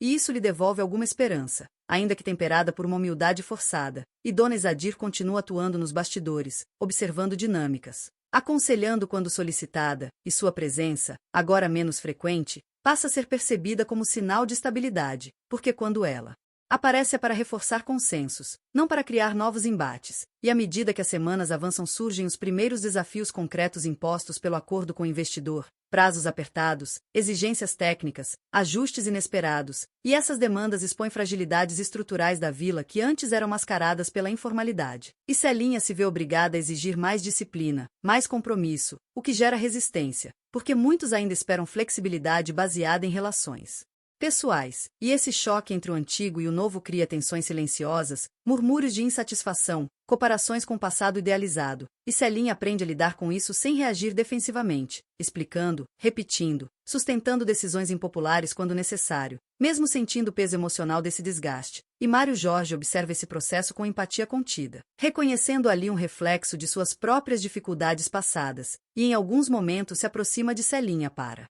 oferecer conselhos pontuais, não como autoridade, mas como alguém que já percorreu caminhos semelhantes, e essas conversas, breves e francas, fortalecem uma relação antes marcada por desconfiança, e Rita, ao perceber o aumento das exigências técnicas, sente crescer sua responsabilidade prática e decide, num gesto calculado, propor uma reorganização formal das funções, apresentando a ideia como necessidade estrutural e não como reivindicação pessoal, e essa estratégia funciona parcialmente, gerando debate, mas também reconhecimento implícito de sua importância, e embora não obtenha resposta imediata, planta uma semente que altera a forma como passa a ser vista, e Adonis enfrenta um teste decisivo quando surge um problema operacional que poucos sabem resolver, e ele, com conhecimento específico, oferece uma solução eficaz, e esse episódio, embora pequeno, tem impacto simbólico forte, porque demonstra que sua contribuição vai além da controvérsia passada, e alguns moradores começam a reconsiderar seus julgamentos, ainda que com cautela, e Dona Izadir observa essa mudança com um misto de alívio e pragmatismo, consciente de que reintegrar alguém é sempre mais difícil do que excluí-lo, mas também mais produtivo a longo prazo, e paralelamente surgem conflitos geracionais mais evidentes. Jovens moradores pressionam por mais rapidez, mais inovação, enquanto os mais antigos pedem prudência, e Celinha se vê no centro dessa tensão, tentando equilibrar avanço e preservação, sabendo que qualquer inclinação excessiva será criticada, e essa posição intermediária desgasta, mas também confirma sua centralidade. E Mário Jorge atua como mediador informal nesses embates, traduzindo linguagens, lembrando limites históricos, ajudando a evitar rupturas mais graves. E Rita começa a sentir que seu trabalho, antes invisível, passa a ser notado não apenas quando algo dá errado, mas também quando funciona bem. E essa mudança, embora sutil, lhe traz um alívio inesperado, porque sinaliza que sua estratégia de afirmação silenciosa começa a dar frutos, e Adonis, ao final de um mês particularmente intenso, percebe que sua imagem ainda é frágil, mas não irrecuperável, e aceita que a confiança se constrói lentamente, através de consistência, não de discursos. E Dona Isadir, numa conversa reservada com alguns moradores antigos, reconhece que a vila atravessa uma transformação irreversível, e embora lamente a perda de certas formas de convivência, admite que resistir cegamente seria mais destrutivo do que adaptar-se. E Celinha, ao ouvir ecos dessas conversas, sente uma mistura de responsabilidade e melancolia, porque entende que liderar uma mudança implica carregar a culpa simbólica pelas perdas, mesmo quando são inevitáveis, e essa consciência amadurece ainda mais, afastando qualquer resquício de ingenuidade. E a 13ª parte se encerra no momento de equilíbrio instável, em que nada explode, mas tudo se move lentamente, como placas tectônicas sociais, reajustando posições, porque em cada qual tem seu preço. O verdadeiro conflito não é apenas entre pessoas, mas entre tempos, valores e expectativas que raramente se alinham sem fricção. E sobreviver a esse processo exige mais do que coragem momentânea, exige resistência emocional, paciência estratégica e aceitação de que nem todo reconhecimento vem rápido, mas quase sempre vem acompanhado de perdas que precisam ser suportadas em silêncio. A 14ª parte se abre num ponto em que a transformação da vila já não pode ser negada nem romantizada, porque os efeitos acumulados das decisões anteriores começam a produzir consequências visíveis, concretas e emocionalmente contraditórias. E Celinha sente isso ao caminhar pelas ruas e perceber que o espaço físico parece o mesmo, mas a atmosfera mudou, há mais organização, mais regras, mais eficiência, porém também uma cautela nas interações, como se todos estivessem constantemente avaliando o que dizem e fazem, e essa percepção a atravessa com uma mistura de orgulho e culpa, porque sabe que parte dessa mudança é resultado direto de sua liderança, e embora reconheça os avanços, não consegue ignorar o custo humano implícito, e esse conflito interno se torna mais intenso quando surgem os primeiros resultados positivos do acordo, pequenas melhorias estruturais, prazos cumpridos, relatórios aprovados, sinais objetivos de progresso que reforçam a legitimidade de suas escolhas, mas que também fortalecem expectativas ainda maiores. E Celinha percebe que quanto mais entrega, mais se espera dela, e essa lógica de desempenho contínuo começa a pesar,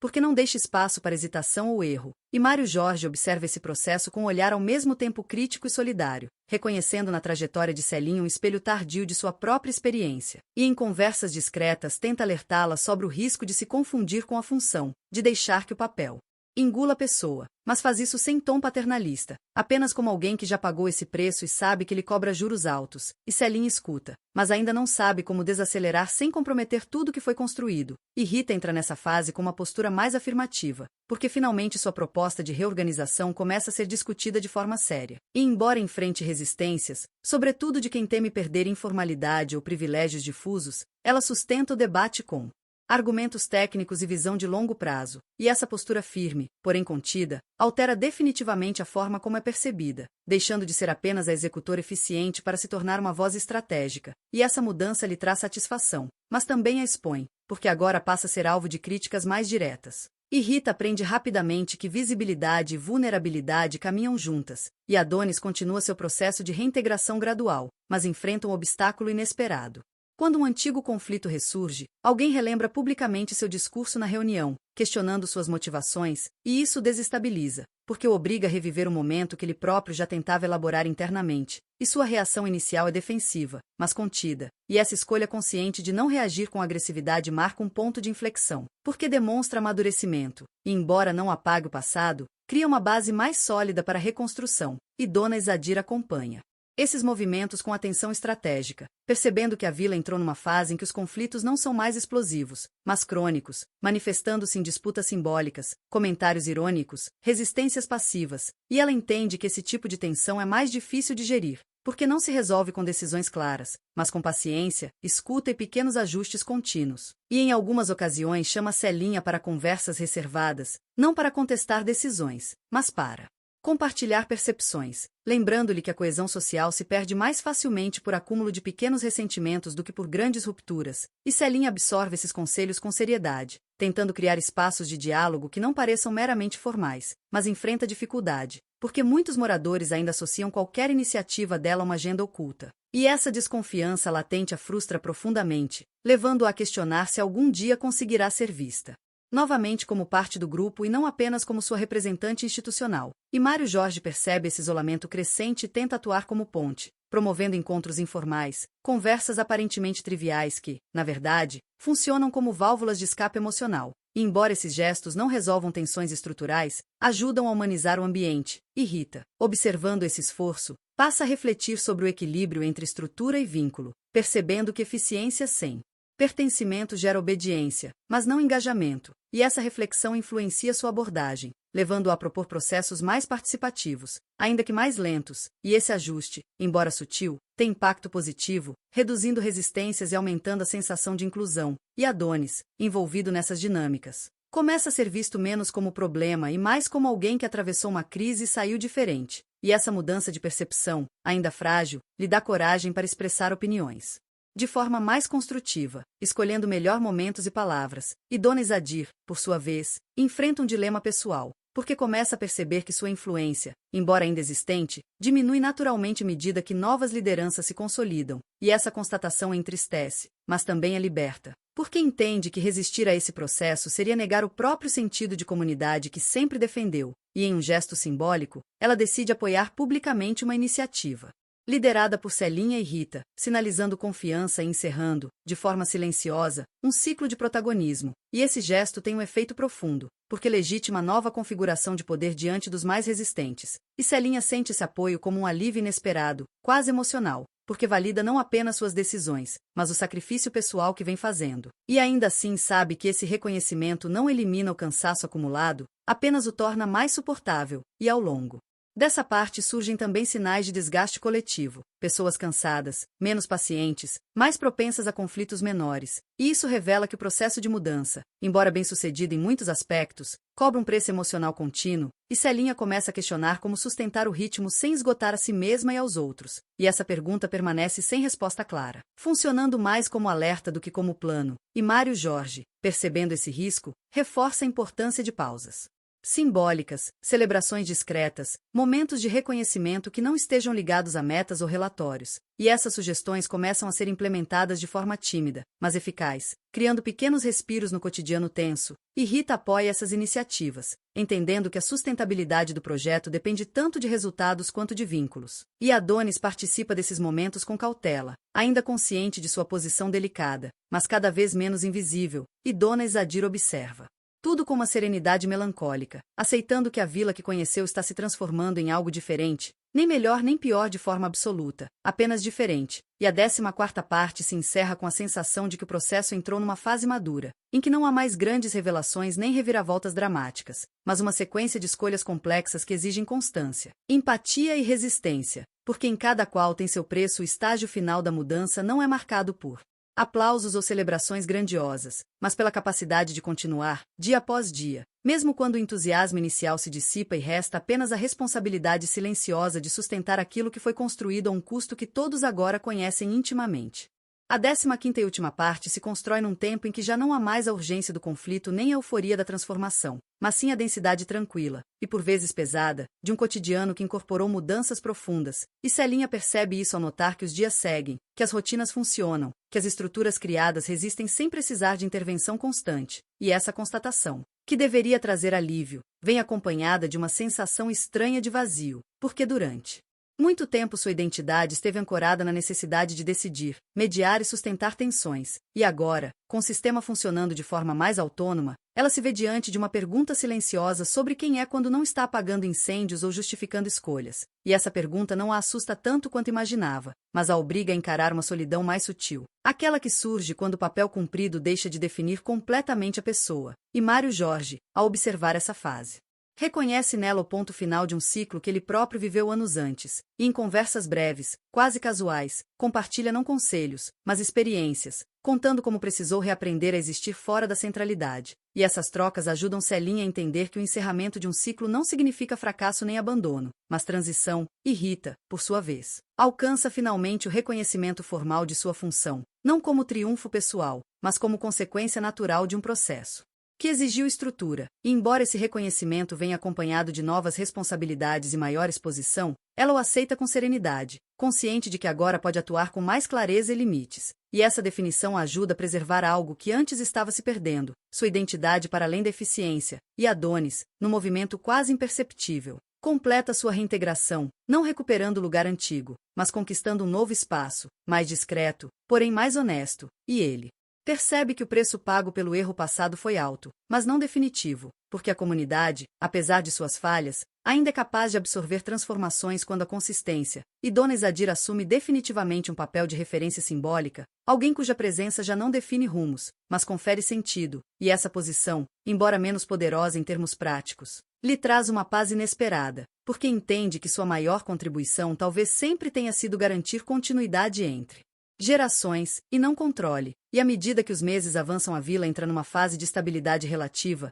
não isenta de problemas, mas menos marcada por conflitos identitários, e essa estabilidade permite que pequenas histórias individuais ganhem espaço, projetos pessoais, reconciliações discretas, afastamentos silenciosos, porque nem todos escolhem ficar. E Celinha aprende a aceitar essas partidas sem interpretá-las como derrotas pessoais, entendendo que toda mudança gera deslocamentos inevitáveis, e essa compreensão a liberta de uma culpa constante que carregava desde o início. E Mário Jorge, agora mais leve, passa a ser visto quase como um cronista informal da vila, alguém que lembra de onde vieram, não para impedir avanços, mas para contextualizá-los, e sua presença se torna reconfortante, especialmente para os mais jovens, que começam a enxergar valor na memória sem sentir que ela os aprisiona, e Rita implementa ajustes finos nos processos, tornando-os menos rígidos, mais humanos, e essa capacidade de revisar o que foi criado demonstra maturidade institucional, porque revela que estrutura não é um fim em si mesma, mas um meio, e Adonis participa dessas revisões com humildade, consciente de que agora sua voz é ouvida não pelo passado, mas pela constância presente, e Dona Izadir observa esse conjunto com uma satisfação silenciosa, percebendo que, apesar das perdas, algo essencial foi preservado, a capacidade de adaptação sem ruptura total, e Celinha, no momento de introspecção profunda, caminha sozinha pela vila numa manhã comum, sem reuniões marcadas, sem decisões urgentes, e percebe detalhes que antes lhe escapavam, gestos simples, conversas triviais, pequenos sinais de vida cotidiana, e essa observação lhe traz uma emoção inesperada, quase uma saudade do caos que a formou, mas também um orgulho sereno por ter atravessado esse processo sem se perder completamente. E ela entende, finalmente, que o preço pago não foi apenas político ou social, mas interno, a perda de certa ingenuidade, a aceitação de limites, a renúncia à ideia de unanimidade, e essa consciência não a entristece, porque vem acompanhada de uma clareza que antes não existia. E Mário Jorge, ao vê-la nesse estado, percebe que a transição está completa, que ela já não precisa de validação externa constante, e isso lhe traz uma sensação de fechamento pessoal, como se pudesse finalmente descansar do papel de guardião frustrado. E Rita, ao organizar um encontro simples, quase informal, que reúne moradores antigos e novos, percebe que aquele gesto simboliza mais do que qualquer relatório, porque mostra que a convivência, embora transformada, ainda é possível, e Adonis participa desse encontro sem destaque, mas com presença genuína, e isso, para ele, é suficiente. E Dona Izadir, sentada à margem, observa todos com um olhar que mistura melancolia e aceitação, consciente de que nenhuma comunidade permanece intacta, e que a sobrevivência coletiva depende da capacidade de pagar preços ao longo do tempo, e não de evitá-los. E quando o encontro termina não há discursos, nem conclusões formais, apenas a dispersão tranquila das pessoas, cada uma retornando à sua rotina, carregando consigo fragmentos do que foi vivido. E Celinha fica por alguns instantes a mais, respirando fundo, sentindo o peso e a leveza coexistirem. E entende que o verdadeiro final não é um ponto definitivo, mas um estado de equilíbrio possível, sempre provisório, e assim a história se encerra sem fechamento absoluto. Porque em cada qual tem seu preço não existe vitória completa nem redenção total. apenas a continuidade imperfeita de escolhas assumidas, custos pagos e aprendizados incorporados. E se algo permanece como verdade final é a compreensão de que crescer, individual ou coletivamente, nunca é gratuito, exige renúncias, expõe fragilidades e cobra responsabilidades que não podem ser delegadas, mas também oferece, a quem aceita esse preço, a possibilidade rara de construir algo mais honesto, ainda que menos idealizado, e é nesse espaço entre perda e maturidade que a vila encontra sua nova forma de existir, não como promessa de felicidade plena, mas como prova concreta de que enfrentar conflitos, em vez de evitá-los, pode transformar dor em estrutura, causa em aprendizado e escolhas difíceis em caminhos sustentáveis, mesmo quando o custo jamais deixa de ser sentido.